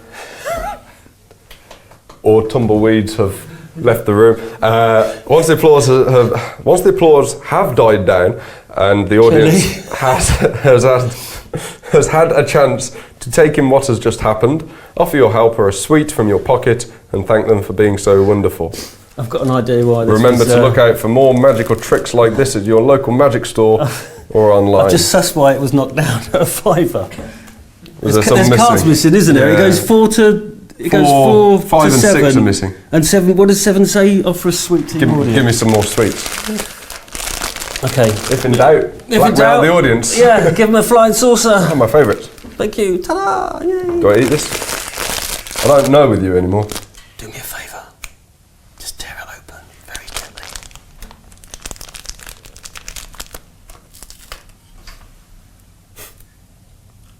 I don't even know why I was slightly surprised in there. There is a card There is. corner in here. Corner. Is that even sherbet in there? Yes, it is. Or is it slush powder or something? Da, Is it a 3 of spades? da, da, Wow. And it matches. That's great. That's a much better trick than that one. Again, this is one of those things that developed over time. I was performing Blake Vogg's Regeneration. Brilliant effect. Great Love trick. it. I absolutely love it. But I was then, a lot of people were saying, can you do it again? And you don't want to do it again. So I was thinking of another phase where I could do something similar Okay. with a torn corner, but I didn't want it to be restored. I wanted the corner to end up somewhere, and I started using these flying saucers, which are really, really cool. I'm going to show you how to make one of those in a minute. Not sure if you guys have these in the States, like sherbet. Don't have those. You can get them. There's plenty of from UK. alternatives, I think. Yeah. Any candy that opens up. Yeah, well, in fact, when I talk about the cards, you'll see this. It doesn't have to be that sort of sweet. It's any sweet. So I was getting a better reaction from the trick going wrong and then appearing in here than I was regeneration. So I started working more on this and the presentation of how it going wrong. And without my knowing, there's a trick out there, the banana bandana trick. Yes. With the audio. Vanishing bandana. Didn't even know about that trick. It is a very similar premise, isn't yeah. it? Where the audience, where there's some instruction, And there was also shoe business as well. and it goes wrong. But what I wanted was the audience to be involved, and for that awkward little moment, that kind of funny moment, and then the magician gets it right again. Even though this could quite easily be performed on stage, I think this is the first close-up version of the magician not following the instructions correctly. Or this goes jumping so ahead. well for tables, really well, because you can pass out a card to each person. Yeah. Okay, you've got 5 cards around a table. And Oh, so there were actually 2 no, there are actually. Yes, part of it. I like yes, it. yes, I like it. yes. The whole Registered. idea is yes. Are we there now? Wait, so this isn't a real trick? Yes, so it goes 4, 7, because the 5 and 6 would obviously tell me Yeah. how to rectify it, but it goes Nice. wrong. Well, I know. cool. I even fooled you. That's why I ate a bandana once by accident as well. So I used to stop at 4, rather pretend to eat the card and make sure not to swallow it. Yep. And then I'd get the sweets out. But then I thought, well, actually it'd be quite cool if there was some cards missing, and then the final card says, once the applause have died down, a nice comedy moment, the audience has a chance to take in what's happened, offer your helper a sweet from your pocket and thank them for being so wonderful. So it's a sweet from your pocket. Just happens that I use these. It can be any type of sweet, any type of load or whatever. So it's quite a universal thing, but it works so well. I'm going to include the download of these cards with the lecture downloads. Might be people can worth print these off. doing an American version with candy instead of sweet, maybe. Sweet, as yeah, well. yeah, could chuck do in that. there. Yeah, so UK they can and print US those versions off. available. Yeah, this could be an A4 sheet of paper or some little bits of paper. It doesn't have to be cards. And I like it. It I does look- love the premise of this as well. The in the bag. That's a I got very it magician's cheap. thing, that is. Yeah, it for is. Sure. Yeah, I got it cheap. And they look faded as well. Yeah, so it's kind of a whole presentation thing, but it basically leads to putting a corner Kind of into. disappointed. I want to see what the other ones were. We could make them up. Yeah. So I'll go through how to put a card corner in one of these suites. Okay, that's the actual trick. Okay, So, and then I'll show you what I do to make the corners. Okay. So again, one of those strange things that happens when you're involved with sweets. If you eat one of these, they have a pocket. yes. And yeah, what do they taste like? They taste of nothing. They those. taste a bit like cardboard. Yeah. Right. I've actually performed this with a lady who ate one. Did She they have to didn't give it, did notice the corner because it tasted like cardboard. Did she then regurgitate She ate the whole thing. No, but listen. You should she have put ate the whole regeneration thing. in her mouth. She ate the whole thing, and I offered her another one, and that one had the card corner in. Nice. Imagine the build-up of the miracle then. Nice. Because she ate one and it didn't have the card corner, then You could have left it a couple of hours to go over that and just went, in a short while, you'll be able to make an impossible object. So this is a no-force bag. Yeah. Every single flying saucer has the same corner in it, okay? And I will go around in a gig and I have 3 of these set up, and I've just written on the back which one is which. Okay. And I'll perform it in the tables. It's a great table piece, So I especially presume for you just get a weddings. one-way force deck and just marry them up. I'll show you that assemble. when we come to card split, and I'll show you what I do with cards and how I collect them. Cool. If you're going to use a knife, be very, very careful, obviously. But this is a flying saucer sweet, so it's made up of 2 sections of rice paper stuck together with sherbet inside. But what I noticed is that if you slit down, If you're under 18, get parental supervision. yeah, please. Now this was a little bonus that I put on one of my releases pop, but I was doing it slightly differently. I was taking the whole thing off and I was using water to glue it back again. Since then, discovered... You can actually get, I'm not sure if you use it, you can get food glue. A lot of people use it in cake making, and it's an edible glue. Yeah, it is, basically. yeah. You don't need anything here, okay? So if I slit that about there, so it's only about an inch, what I can do is I can squeeze that and it creates a little pocket, Yep. okay? I can then fold up a card corner and put it inside, and the pressure of the sweet closes it. Oh, so that was actually okay. So that's effectively closed because the pressure of the sweet as it was. So I don't So worry about no sealing glue, it. no rubber glue, cement. nothing. So it is still edible. It is what it is. It's it's. I'm having this one. It's sealed but not sealed, if you know what I mean. But no one's looking for it, and then when they tear it open, obviously they get that nice moment where it's. But people always. Whoa! Yeah, no, I didn't know. I spent too long with him. I didn't know what was in there. Could have been an 8. So that's how to do one of those. Is that clear enough? That's That's great. it's like I say, eating one of those, it tastes a bit like cardboard. Is there a particular? I mean, this is mainly for the UK guys that can get hold of these. They're very rarely centralised. The bubble. So do you go for the end that's got the lip on it as such? I go. Yeah, you need a bit of a lip. I wouldn't go on this side. I would go with a bit of a lip so I could slit it there. But yeah, I don't think you need to worry too much about it. If you're careful with opening that up, you can sit there and make a whole bag of these. These are from a shop called the Co-op. You get 3 of these for £1. So you've got for £1, you've got all of these to walk around in. I think you get about 15 in a bag. So this is mainly for the UK guys, and Yeah. if you've got these sort of things available. But for the international viewers, you could use like a bag of sweets where they're individually wrapped, or you can put it in a candy bar. Haribos, and reseal the packet. There's so many different things you can do because it just says sweets. That's great. But yeah, I mean, how cheap is that? Yeah. That's £1 for. And for this, 45 do times. you use intercessor or? I'm going to show you that right now. Yeah. So shall I talk down here? Yeah, he's just gone downstairs. I've just gone down here. So there is a Changing product. the fuel lines. There is a product out there called the Intercessor, which is great, Gate and Bloom. Yep. And there's also other various methods, but I've come up with my own version. The Intercessor, the card is in play, and you tear it off, don't you? Yeah, you can still use it to score. Yeah. So it was using it to score that's kind of inspired me to do what I'm doing here. So Okay. I score the back of the card with the template every time. That's great. And you can use little metal templates like this. So that's for the 3 of spades, that's for the 7 of hearts, and I've cut. These I found, there's a card game for children called Bakugan. Okay. And a series of cards, like a game, and it's got a shim in there, and then you roll a magnetic robot over it and it explodes. Okay, but I've discovered that you can buy Sounds these. amazing. You can buy 90 of these cards for like 10 quid on eBay, second hand. I can see this being a card manipulator's Yes. next craze thing going on there. You put them in the sink and take all the paper and glue off, and you've got really thin metal, which is great to cut with scissors, and it's great to use for shims. It's great to use for all sorts of different things. There you go. For That's a weights top tip. and stuff like that. If you haven't got those, you can sellotape or double-sided tape 3 cards together Yep, and then cut it with scissors. Yeah? that's cool. And then use that as your template. So all I basically do is take the card, obviously a full card.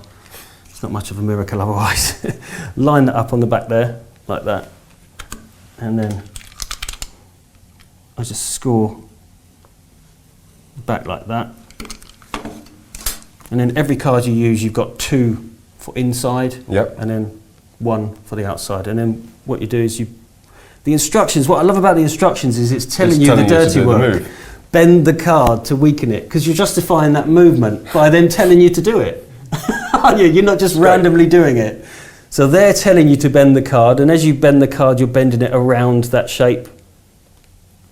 And It's then only you- magicians that rip cards by weakening it over yeah, and over and over exactly, and over and over again. Exactly, and then you tear it, and then obviously you let them take the final section, and then each one will then match. And so I just set those up before I go, and yeah, it's a really fun thing to do. Like I say, 45 performances for like £1. That's amazing. Yeah. And that is number 46. Yeah. The amazing torn and restored card trick. And it's called number 46. Go on. It's called number 46 because I'm a MotoGP fan, and that's Valentino Rossi's number, and he's awesome. Oh, there you go. Brilliant. Right, so we got one more candy-themed trick, or sweet-themed trick. Themed. You've given me too much chocolate, too much candy today. My words are slurring. It's an overdose. And that is one of my. This next one's going to be one of my favourites when he comes back up. It's called Lolly Hero, and I think you showed me this, Steve, probably about a year ago. The first version. Yeah. And I was just in love with it. It's proper up my street. I'm a big geek at heart. I love Love my comic books and stuff. Yeah, it's very much an off-the-wall piece of magic with candy. Okay, so Mark, you were obviously a fan of superheroes. I love my comic books. You do, I know. Have you got a favourite superhero? Not necessarily a favourite one, but one that you would recognise or can describe easily? Yeah. I'm not a mind reader. All right. Iron Man. Iron Man? Yeah. Yeah? Big Marvel fan. Big Marvel fan. Let's have a look. I've got some Top Trump cards here. Hopefully I've got Iron Man. Yeah, there's Iron Man. My favourite superhero, though, Mark, is in fact Lolly Man. Don't know if you've ever heard of Lolly Man. Lolly Man's really cool. I have not. This is Obscure? This is a pretty rare card. No, this is Lolly Man. You see, Lolly Man, height, centimetres 10, intelligence 2, strength 10, speed 80, agility 100, fighting skills 5, which you'd expect from a Lolly, I guess. So is faster than Iron Man? Yeah, of course he is. Iron Man's speed is 1, but Yeah. Lolly Man is faster than Iron Man. Often mistaken as a sweet treat, Lolly Man is able to blend perfectly into his surroundings. Now, I've got the action figure for Lolly Man here, which you might have seen in the shops. Yep. Yeah. Is that a brand new in packet? This is Lolly Man. Now, a lot of people overlook this. This is really cool. This is Lolly Man, and the cool thing about Lolly Man is when you buy the action figure, you get a free cape, and he can fly around the world, da, da, da, da, da, da, da, da, saving lives. Look. I thought he was going to jab me with the lollipop. Da, da, da, da, da.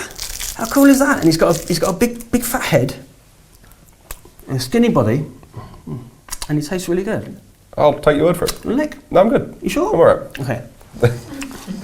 But your favourite superhero, or your one you named, was Iron Man. Yeah. So can we go around everybody and just say one word that reminds them of Iron Man, perhaps? I'm going to go Avengers. Robert Downey Jr. Yeah. Red outfit. Outfit? It's armour. Oh. It's armour. Sorry, Ridley attack. Versus Captain America. Team Iron Man. Computerized helmet. Mm-hmm. No, nothing of Oh no, we've got an imposter in the midst there. He's not a geek. He's not a geek. But you'd recognise Iron Man if you saw him. Yeah, of course. Met him 1,000 times. Remember Lolly Man from before? Mm-hmm. He does have a really cool ability.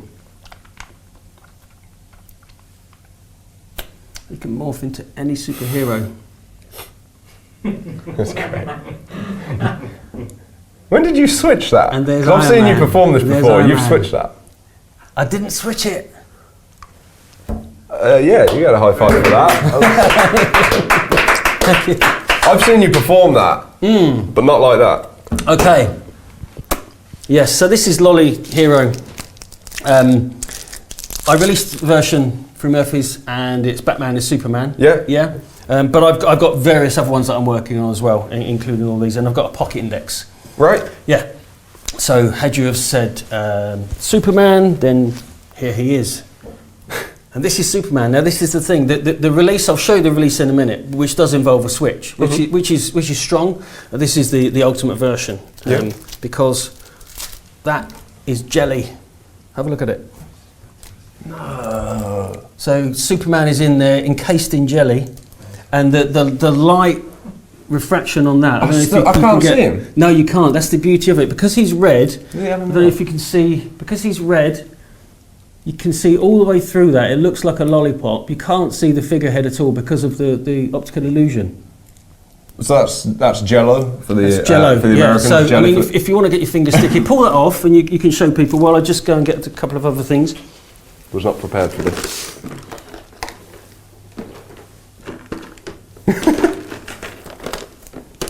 Wow. Yeah, there he is. And you just eat the evidence. Try it. Have a I don't know go. if I want to. I've just poked around with it, man. Tastes lovely. Yeah. Yeah. So just eat the evidence. So Eat the yeah, evidence. look at that. Yeah. That's amazing. Yeah. So if I'd said Superman, you would have just gone Superman would have been here. I've got Batman in this pocket. I've got Hulk in this pocket. Iron Man. Then Spider-Man's here, and then Wonder Woman's here. Yeah. So you could have said any of those. I always say name a superhero. I hit every time. More often than not, it's Batman, which is really annoying because I'm set up for 6 All different of them. reveals and they always go Batman. Yeah. Say Iron Man, for goodness sake, he's really cool. I can see Spider-Man being popular this Spider-Man, this year. yeah. So the initial release is the two strongest ones, Superman and Batman. And the initial release is slightly differently, but I'm just going to show you roughly what I do here. Take the head, and I've made a silicone mould here. Okay, and I put that in there. Okay, and I take some of this jelly, a couple of cubes, and I microwave it for 20 seconds, pour it in, let it set, turn it round, do that. You can get these little moulds from Amazon. Okay. You get like 24 They're for about a tenner. cake makers and Yeah, ice cube. popsicle I think things. you get ice cube ones. Yeah, like that. exactly. That works just as well. You just have to do it like this. You just have to do it half and half. And you can cut a hole in there if you want to. Okay. And put that in. So then you can put the jelly around it. So then you can be very, very clean. What you can't do, unless you've got hundreds of them, is repeat, repeat, repeat. Yeah. So for a working solution, for the average worker who hasn't invented the effect and has hundreds of these lying around, this is the solution. And this is the one that's released. You get your two heads, you get Batman. And look at Batman. It looks like a lolly, doesn't it? That is crazy. And the strange thing is, when the heads aren't attached to the stick, they look like resin heads. But as soon as you put the stick As soon on as them- you put that stick in, it looks like a lollipop, and it's nothing more. That's amazing. Yeah. And here's what So you this do is there. the original This is the version Lolly that's- Hero release, yeah, which is the one I was exactly. expecting. Yeah, exactly. So you've got a For a fake curveball end. in there. You've got a fake end there that goes on the end of whichever one you're trying to do. You can put the wrapper on if you want to, or just take it out of your pocket like this. You hide that like With that. a bit of fluff on it. And Yeah, you hide that like that, you give it a lick, and so you give it a lick and say, do you want a lick? When you say, do you want a lick, that creates the moment where they look away and laugh that you can just, Alan Robinson gave me this idea where you can just turn it over, steal that off, and then that goes in the mouth. Yeah. Yeah, that's what I was expecting to say. And then you do the reveal. Yeah? So if you do have the original Lolly Hero as an addition, you could still do the jelly molds if you get You can do, them. yeah. But you'll only have one or two hits with it unless you Yeah, buy exactly. buy a bunch But of- it's great for a finale piece. I find that looks a little bit sometimes like a groom or the father of the bride. You could say it looks He's like got good hair. Someone said it looked like Elvis. You could maybe get away with an Elvis presentation with it, perhaps, if you don't want to do the superhero. You just want to do it once. It's such an impactful thing. The beauty I've got is that I can say anyone, Yeah, repeat and repeat and repeat. But it's such an impactful thing. Just doing it once is enough for anybody, and you will get remembered by That's it. all right. So what if I hadn't have said one that you're prepped for? So in the instance of Batman Okay. and Superman, if you've only got those two on you, what if I hadn't have said Okay, that? so, well, yeah, if, let's say you said the Flash. Uh-huh. Okay, so what I would do is I would go through my top trump cards and I would give you the Flash, and then I would force Superman or someone else. So these are just regular top Regular trumps top cards you trumps bought cards. and just stacked a bunch together? Yeah. I would just basically force that one to somebody else. Yep. I don't know what that one is. They play a game of top trumps. Batman and Superman win like every game. So Brilliant. the Who winner. wins out of Batman and Superman then? Superman, I think. Yeah. And so the winner, I then say, like, I don't know what yours is. I'm not great with mind reading, and that presentation, it doesn't suit me. Yeah. So I'd literally say, who was it, Superman, and then I carve it out, and it's a skill. That's But good. it's a great mentalism piece as well, if you wanted to be a mentalism piece, not knowing what the character is. If you just got one person, then I don't ask them if they've got a favourite superhero. I'll go through and I'll just force Batman or force Superman, whichever one I'm ready with. Got you. And do That's it that great. way. So yeah, it's quite a versatile routine. You can do quite a lot with it. So I've also got to say, your inspiration from this was from a viral video, is that correct? Yeah, it was. There was a viral video It from was a guy basically Chupa Chups conning or Chupa people. Chups. Yeah. But who was doing it in the Yeah, it was a street seller, Yeah. and he was carving a guy in a lollipop. Yeah, but not as a magic trick. It was a marketing thing. But I was getting tagged for 2 years. I was getting tagged Because on you're these the sweet videos. guy. Yeah, this would be a Candyman. great trick. This would be a great trick. Oh yeah, okay. And I was And you made it into a great trick. Yeah, well, it was trying to think how it could be a trick that you could use. Yeah. Because obviously you can't Not stand just there on and video, carve somebody. So superheroes, everyone likes superheroes or knows superheroes, and so again it develops and thinking which ones work best. And Batman and Superman are the most recognisable characters. I mean, his ears are a bit bitten off, but he still looks very How many much times like have Batman. you chewed on that? I don't get asked that question very often. And Superman, yeah. So it's just trying to find how you can make it into a trick. That's great. Yeah. In the real world performance, obviously, if you've got the pack, what is the end game of it? Once you've displayed it, do you just put it away in your pocket, or do you magically turn it into another lollipop? No, absolutely not. It's a great question. I put it in my. It's a lollipop. Yeah. I have to believe myself this is a lollipop to put that across to the audience. Yeah. If I put it in my pocket, why has he done that? Why isn't he walking away and eating it? So that's what I do. I go, thank you very much, high fives. And you put it back in your mouth and walk off. And walk off, and then take it out and wrap it. There you go. And sometimes if I approach an audience that I've got that in my mouth, I say, oh look, sorry, I'm being really rude. Let me put that away. And then come back to it in a bit. Yeah, exactly. That's great. Yeah, so I treat it as a lollipop. You'd walk away, wouldn't you? Yeah, definitely. I'd want the candy. Yeah. Right, and that was Lolly Hero. Lolly Hero, yes. Oh, yeah, well done. Thank you. So before we move on to the interesting part of not the interesting part, the whole thing's been interesting, but a slightly different section, which is the workshop. I've got a few more questions we're going to answer, just get a few of these out of the way with. What was the last effect that seriously fooled you by Daniel Cooper? Let's go to school with someone called Daniel Cooper. All stage illusions for me, because I love watching them. I'm never ever going to perform them, and so I don't want to know how they work. So all stage illusions for me.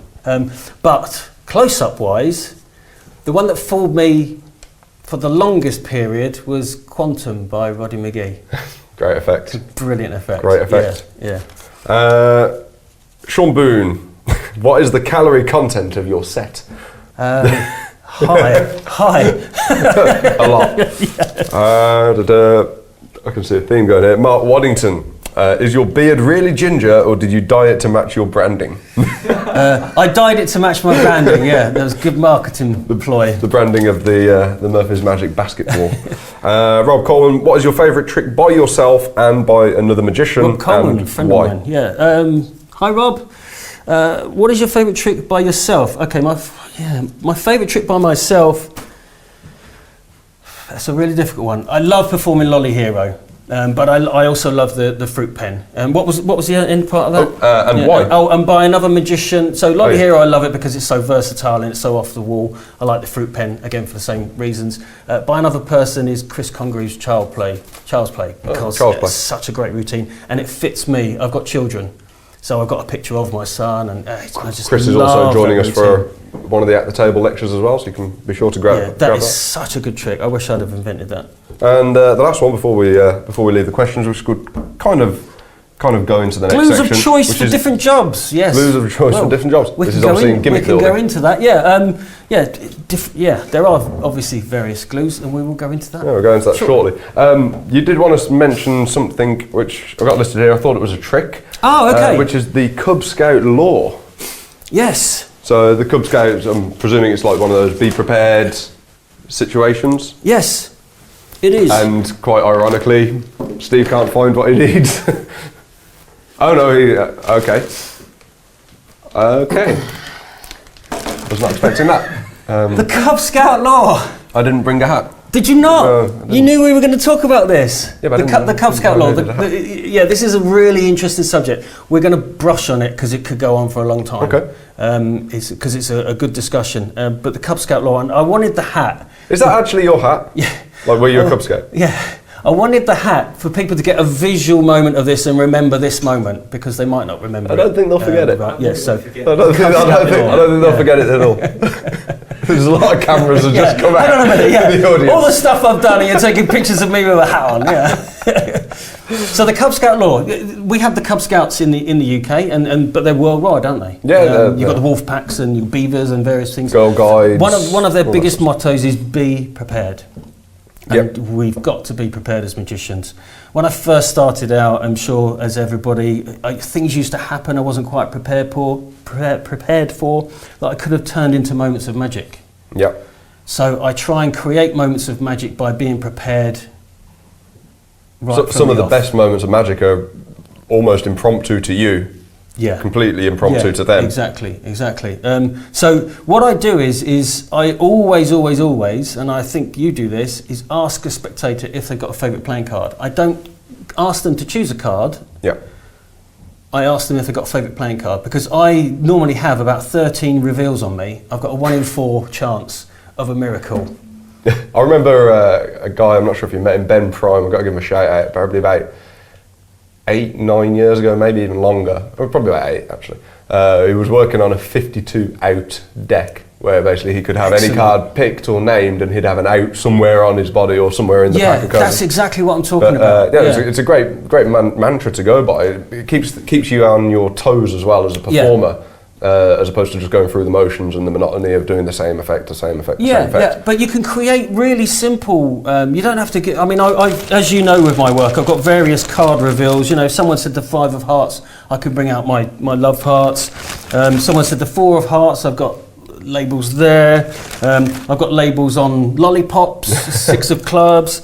I've got various things, but you can create, I've got an Omni deck with a 7 of hearts. That's a popular one, the 7 of That'd hearts. That'd be good for me, actually. That's the bottom card of my stack. There you go. Well, the stack I use. It's a gift. Various pen reveals, there's various things that you can use. Just if you've got them on you and you know where they are, ask someone a favourite playing card, and it's their favourite playing card, or they name a playing card, and you can literally 7 of spades. So you get your 7 of spades pen out, get them to sign the back of the 7 of spades, blah blah blah, reveal it on the pen. It's like, what? Yeah. But these things happen by mistake that you can then turn into deliberate. Yeah. I've never understood when someone does the invisible deck and they say, name a playing card but not an obvious one like the Ace of Spades or the Queen of Hearts. Why are you telling the audience that that's an obvious choice? Yeah, it doesn't seem make sense to me. I understand that 100%, but I'll always, a very similar thing I'll say to people, think of a playing card, but change your mind a few times before you settle on one. Yeah. So you're not telling them don't go for an obvious one, but a lot of people will go for the obvious ones first and then move off it. So when they do say one, you don't have the rest of the crowd going, oh yeah, but everyone always picks that one. But what I'll do instead, if it's obvious, if the Ace of Spades is obvious and the Queen of Hearts is obvious, take that to your advantage. Yeah. Have one in your breast pocket and one in your back pocket. They name the Queen of Hearts, you take it out your back pocket. It's the only card in the pocket. You've got a miracle just by putting a card in your pocket. Yeah. Little thing like this, really daft, but you can write on the inside of your card tab a card, any card. You should check out Tom Elderfield's lecture as well, and you can do 2 reveals there. Right, okay. Bless you, Tom. I didn't realise. No, it's a different trick. Right, okay. Good reveal. But that is just simple. 3 of hearts. So I never refer to it unless someone says 3 of hearts. Yeah. If someone says 3 of hearts, I go, I've written 1 card on the inside of this box. Would you believe it? 3 of hearts. Bang. If they say 4 of clubs and I'm not ready, it doesn't matter. Yeah. If the reveal isn't one that I can reveal, completely doesn't matter because they don't know where it's going. I've asked them to name their favourite playing card. I'll get the 4 of clubs out and we'll do magic with the 4 of clubs. They'll sign it and whatever.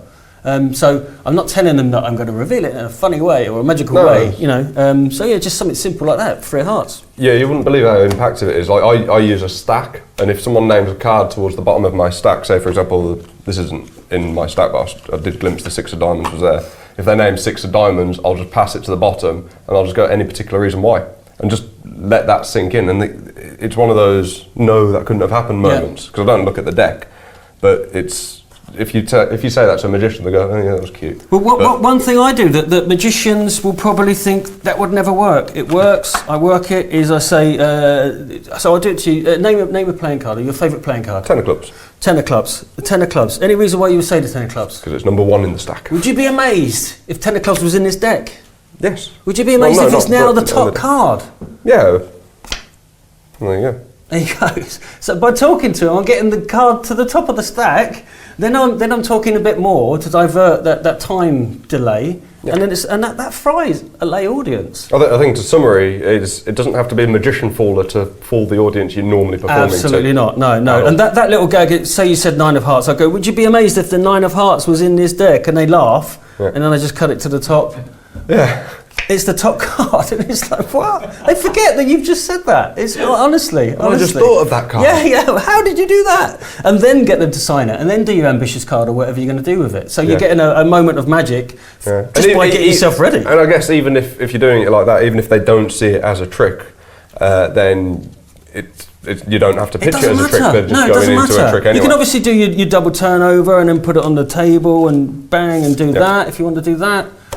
Notice how I use the term double turnover, because I understand what a double turnover is, rather than a double lift. No, he is right. Yes. He is right. Although you do tend to lift it before you turn it over. I think the lift is off the deck, but we won't go down that route. But I mean, that's the Cub Scout law. Just be prepared. Perform miracles by being prepared for stuff. That's great. Putting stuff in your pockets and things like that. It really works. And I 100% agree with all of that on the Cub Scout law. Thank you very much for sharing it. So we're going to move on to gaff making. Now this is part of the section of the lecture which I really look forward to. I'm a gaff maker myself. I like tinkering with products and stuff. So I think we're going to get quite creative with some of this. Yes. And you're also going to share your makings of the flat card. I am, yes. Which is some high valued information, I think, for anyone, especially if they're just getting into gimmick building. Learning how to make a flap card, a good flap card, will kind of lead into pretty much most gaffs that you make. And don't worry, I'm not going to spray it. Bringing out everything here. I'm just bringing out a few glues. Yeah, I'm going to share a couple of tips. These are pretty much normal objects for any creator. Apart from those, I don't tend to. This is gold for any creator. This is gold. Goldfish. Yeah. Oh yes. See that? Oh, free reveal. Catalogues. Free catalogues. Argos here. Screw fixes. I'm sure there's loads in America. I know where you're getting at. Yeah. These make when you're making gaffs, you get really messy and create a lot of mess. And I was getting fed up with using newspaper. I was getting fed up with using paper and having to replace and all the time. And I realised that these things are so they're basically good. Disposable. Yes. Disposable desktop mats. Exactly, because what I can do is I can do whatever I want to do with a card or a note or anything I like, and I can glue it and I can make all that mess there on that little thing there, and then I can turn that page over and I've got a fresh one. And then I can do another gimmick. That's such a simple idea. And then I can turn that over and I've got a fresh one. I've got another gimmick. I can turn that over and I've got a fresh one. I'm making no mess. And then at the end of the day, I just tear that off. That scrunches up and goes in the bin. And I've got myself a that's gold. Portable. It is, I told you. For me, as soon as when he said that, I realised where he was going at. But for me, to do 10 cards, I'm using. It's a pain in the backside, isn't it? Yeah. It's an absolute pain in the backside. So yeah, just get yourself one of these. That you read and then you're going to throw away anyway. And you've got thousands of pages. A phone book, universal phone book. Yeah. Although they're getting smaller and smaller, so you might. Yeah, exactly. So I use these all the time, and it's just cleaned up my working space, no end. The bigger ones make really good presses. Yep. So this one's a heavier one. So if I'm making, I make a lot of regeneration gimmicks. I'll put them in there, and I'll put a couple in. Then I'll put a few more pages down. Put a couple in. A few more pages down. Put a couple in, and then I put a 5 kilo weight on there. Come back next day, and they're lovely and flat. Yeah. So that's just a heavier version of that. Yeah. That's awesome. Yeah, so that's tip number 1. How cool is that? You're not going to glue that 8 of spades to the... Look, vanishing 8 of spades. No! Tip number 2. I don't know about you, but I go through a whole pack of cards at a gig.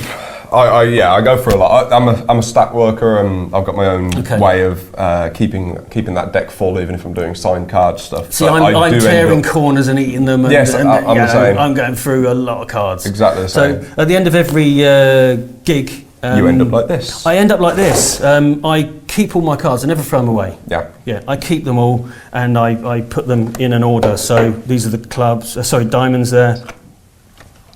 8, 9. You see that? So I've just got them all. I've got all these, so I can create my own one-way force decks if I wanted to. But more importantly, I can make my gaffs like. What I found interesting, I do a similar thing. I've got one almost like a tool tray, and the perfect. I picked it up in the UK from Hobbycraft, and it's designed to fit the very useful boxes in as drawers, and they fit the playing cards in there perfectly. And what I found interesting after sorting through all my old decks is what the popular cards actually are. Yeah. 4 of diamonds goes out of the deck a lot for some reason. 7 of hearts. 6 of clubs. I know we've got that 6 of clubs as a reveal on a lot of things, but it's not. I don't find it a very popular one as a random ask. So look, 10 of clubs, not a very popular card when you get them named. Yeah, exactly. So I keep all of my cards together, so I can then make my gaffs.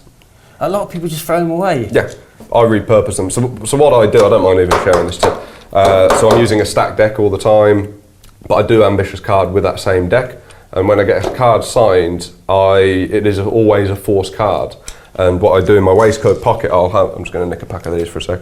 I'll have a bunch of old cards sitting in there, and I just thumb the card out onto the deck, force it on them, and whilst they're signing it, get rid of the duplicate, put it back in the box or put it into my pocket. And then at the end of the effect, I always say, oh, there's a bonus effect because I actually have a spare card that I can refill the deck. Don't use that exact patter, but you get the idea with it. You can have that duplicate in between your two jokers in the packet. So yeah, just always repurpose your cards. Don't just Definitely. chuck it. No. And play with the full deck. Yeah. Play with the full deck. You get bonus effects out of that. Yeah, exactly. So that's another tip. We're going to do some card splitting. Yay, my favourite. And do you use one of these? I use them. Yeah. Great. Yeah. So I'll use one of them. I use them more if I've got to press more than one card, like I just did just then. I'll press 10 at a time rather than single cards. It's I just think these are called crystal card case on your favourite Magic supplier. Yeah. Also these. There. And here's some double faces that I've made. Nice. I'm going to go through various glues to use for double faces. I can tell by this you've done 2 layers attached to 2 layers. Yeah, so what I've written here is, and we'll go into more detail when we talk about the splitting of the cards actually, I think it's probably best. Yeah. Do you want to describe the structure of a playing card? Yeah, so a playing card, if you've never taken one of these things apart, you've got 3 layers of pasteboard, and you've got the back layer which has got the back artwork on, like so, the front layer which has the value and the suit on, and then you've got a middle layer which is slightly thicker than the other 2 layers. So when you're peeling cards, depending on which way you want to peel it, you're always peeling 1 layer away from 2, and then you can put them together however you like. I can tell by the thickness these is a 2 and a 2 attached together. I think I picked up one there. So what I've done is exactly what I've done is I've stripped them separately. So that is 2 cards stuck together. Yeah. 2 full playing cards stuck together, which for some gimmicks it works fine for a double facer. Especially if you need to ditch it out of the deck, it's easy to find with a snap. If you're leaving it for like an anniversary waltz kind of presentation, you might not want to. If the glue for some reason gave way and it came apart, it would be obvious it's 2 cards stuck together. Yeah. What I tend to do for my double facers is I use 2 thick sides, so it's effectively 1.5 of a card rather than a proper thinness of a card. So it's very slightly thicker than a normal standard, but it has a big advantage. See on camera, just very slightly. I mean, it's minuscule. The spectators will not notice if that came apart. If they wouldn't try to, but if it did come apart, it would look like 2 faces stuck together rather than 2 playing cards. The advantage of that is, I don't know if you found, but certainly if you've got a large white area, you end up with the bleed. Yeah. When you strip the playing card, you'll see in a minute. Sometimes it can be a darker with the black glue, can't it, on the thick side. Yeah. When you then glue a thin face to it, you can get a little bit of that where it doesn't. Unfortunately, there's not much you can do about it. Not much you can do. It's hit and miss. So to avoid the hit and miss, I tend to go with the 2 thickness, 2 thick rather than 1 thick, 1 thin. Yeah. That'll become more apparent when we go through it. But different glues. I'm always asked about different glues for cards. I don't know what you use. I'm just an Elmer's guy. I just use rubber cement. So this is rubber cement. Super glue does not work. Super glue is too stiff. You can't put the card in the deck. You can't handle it. Yeah, and you can hear the crack and the snap, but it's not right. Spray mount, the craft mount, that works. I'm usually working indoors, so I don't. It's quite messy. Probably not something you want to use. Pritt stick works very well. Yep. Problem with Pritt stick is you can get a little bit of a bubble on there if you're using a thin layer. To smooth out. It is very hard to smooth out. But like you, Elmer's for me is the best one. Tried and tested. Most people use Elmer's, so that's an Elmer's standard card. Yep. And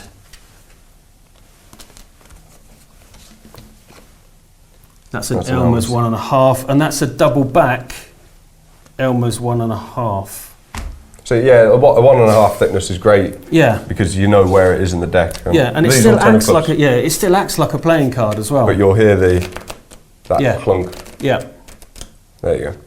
So you can always, if you've got one in the packet, you can always ditch them out quite easily by finding them and then just thumbing it into your packet. But I think for me, visually, the risk of that is worth going for the 1.5 thickness rather than the 1.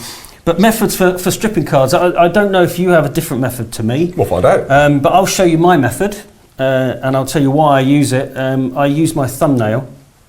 This is the only thing that's ever stopped me biting my nails. 40 odd years, of trying to stop biting my nails, and I wouldn't. Even girlfriends wouldn't stop me. Making card gaffs has stopped me biting my nails. Well, there you go. Magic has saved my life.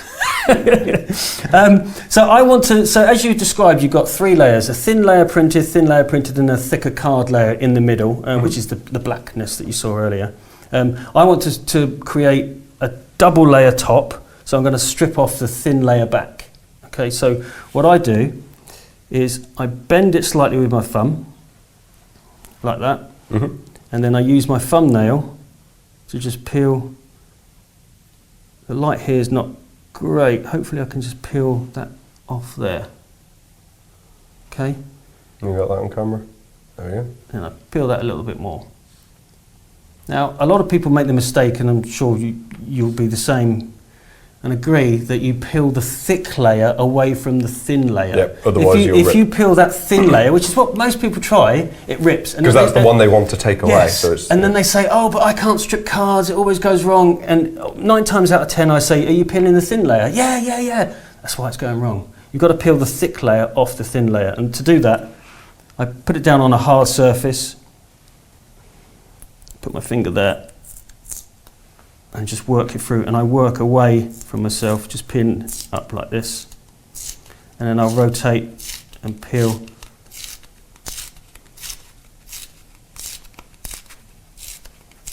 Always tearing away from me.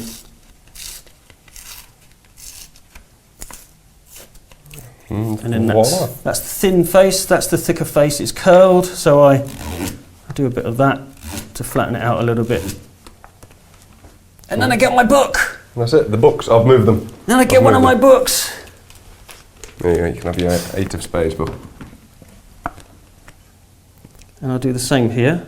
So again, I use my thumb and my nail just to peel that thin layer. Just like so.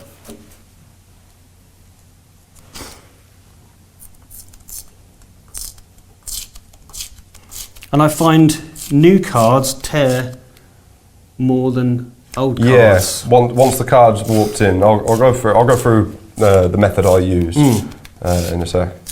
I've got a feeling you might use a different method. It's slightly different, just a few, but you'll find one that. But as we were saying earlier, you can't guarantee whether that's going to be dark or light. Yeah. Sometimes you get it dark, sometimes you get it light. Okay. So I get my book, my handy book.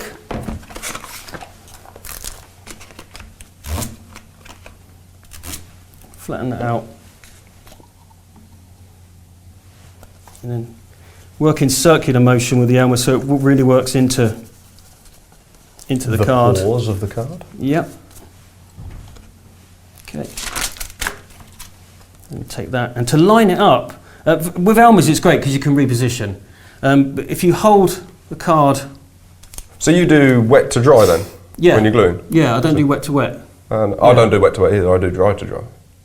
Dry to dry? Yeah. Oh, you let it dry? I'll let it. So my fingers here are on the long side and my finger and thumb there are on the short side, and I kind of offer it up roughly and then line it up when it comes down here. Okay.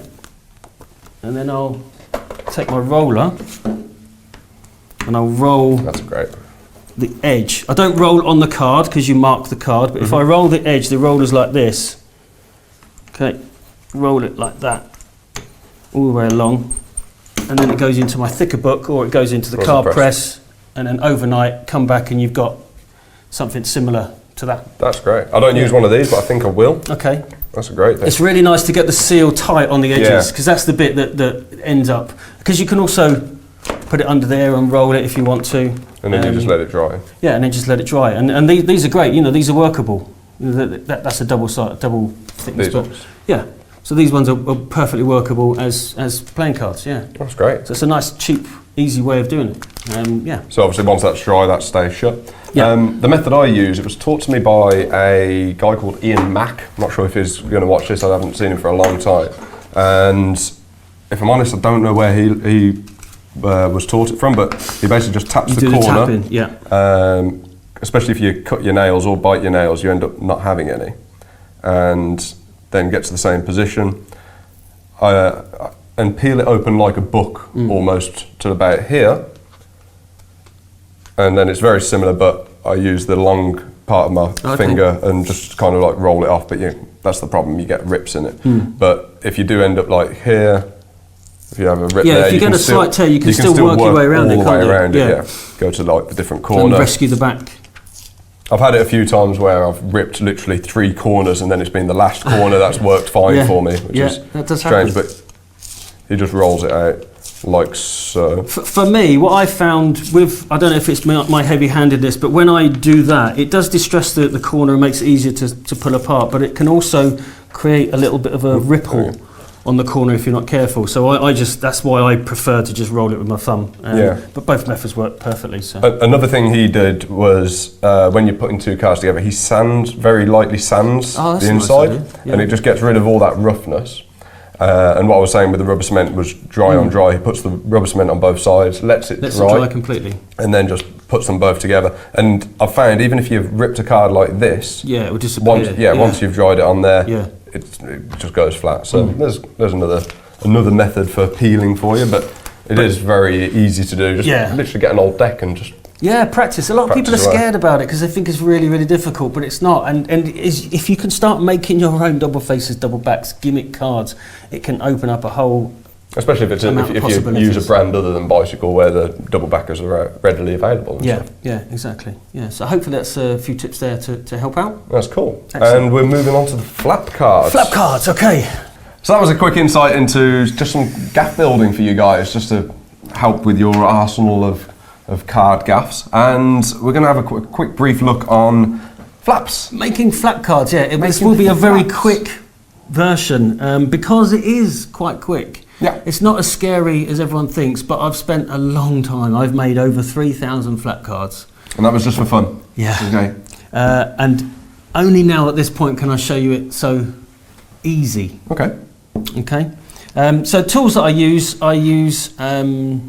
That is Perfect Score. John Allen's Perfect Score, yes, which is normally for scoring the back of a playing card, but it makes a wonderful thing to be able to cut playing cards precisely because it's always good to repurpose your props. Yes, exactly. So what I'm going to make is a flap down the centre, as you've seen it. Okay. I'm going to use this card here. I'm going to cut along the borders. Okay. With this. How cool is that? Nice. I know. It's like an Omni card. Yes. And because of that, if I was using a metal ruler, I wouldn't be able to see where I'm cutting. Very true. So it's really handy to have this. Okay. So I'm going to cut all the way through the card for this one. Down this line here. Okay. And I then need to cut all the way through the card to the centre. Yep. And I use this bit. And you just use the markings on the card just to distinguish the centre? Yeah, so the centre I'm going to put is there. Okay. Okay. And you're cutting along the red line? Yeah. Not the white line? Just there. Yeah, red line, just there. How cool is this gimmick? This has like saved my life.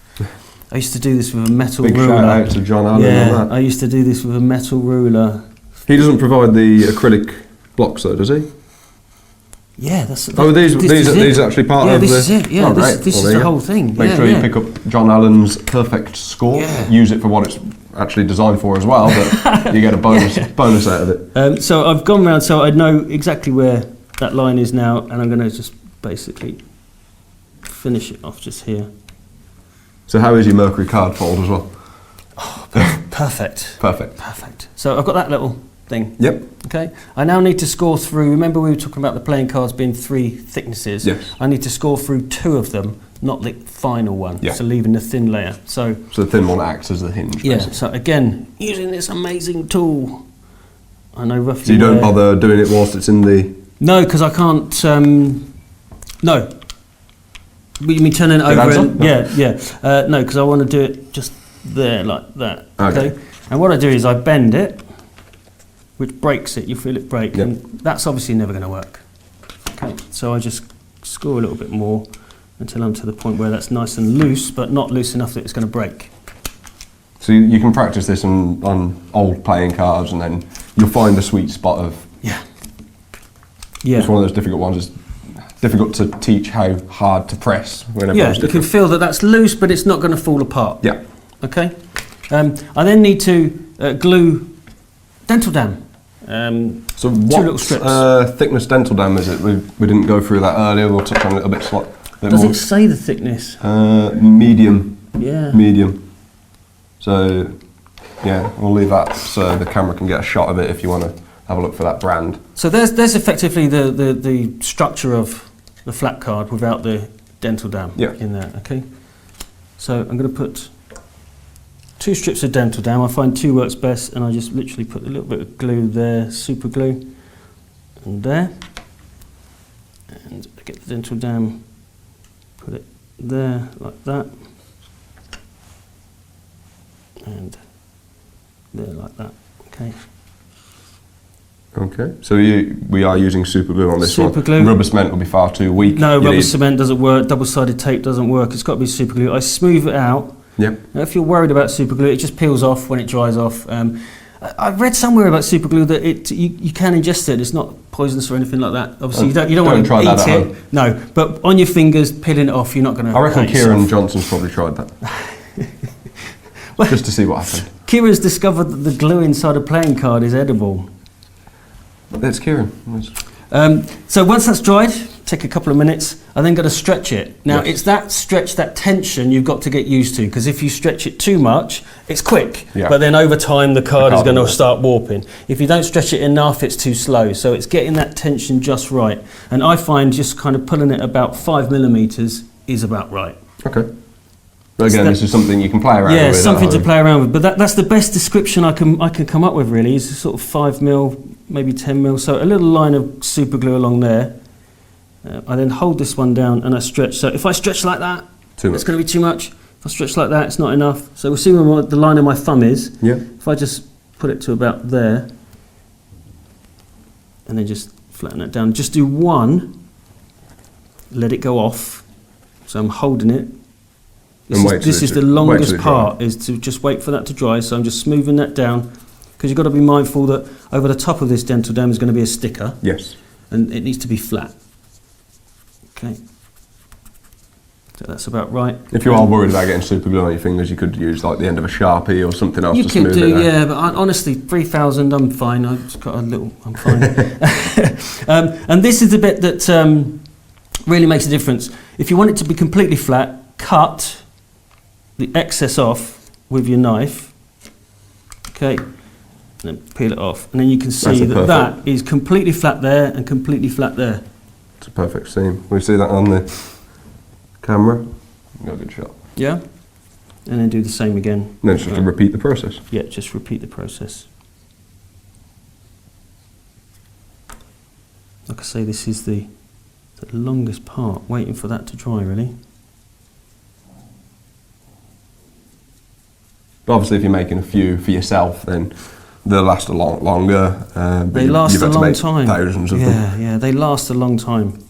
But it did honestly take me about 2 years to get to the point where it was like this. I was using double-sided tape, really strong industrial stuff, and I was using different types of glues, just experimenting, and don't be afraid to get it wrong. So that flat now works, okay? Yep. Okay, it might try to do Overshoot. that. That's sometimes a good thing. If your fold in the middle is too stiff, then that will loosen it up a little bit. But don't let it flat back completely. Yeah. So now I hold it like that, and I'm going to glue that to there. Okay. And that's it. And we're you're done. using super glue again? I'm using super glue. Again, I've tried lots of different glues, and I do lots of different dabs here. Okay. I put a couple of dabs in that middle section's really important. Away from the dental dam. As soon as you get that on dental dam, on the stretched part, it's not going to work. So lots of little dabs here.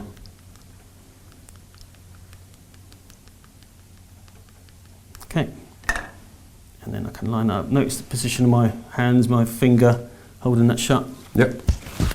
Also means that I can use these as my guide and these as my guide To line both edges to line up. that up. Like that. When I'm ready. Okay. And press that down, wait for the super glue to go off. And then obviously I would strip a thin blue card, Yep. And just double tape that and stick that over the top. super glue again, or? No, double tape. Oh, double tape. Because the super glue is holding the flat down. All we're interested in on that section is the blue back Yes. on there, so it becomes a red to blue back card. And that's it. And that's it. So that's the flat, that's the mechanics working. All done in a few minutes. I could put the sticker on now, but I think you understand how that works. Yeah. There's going to be a white line down the centre of the card where it's been kind of folded and broken. Especially over time, it'll Yeah, get a bit. and I get a little Sharpie and I kind of break up that white line with a red Sharpie just to make it more invisible.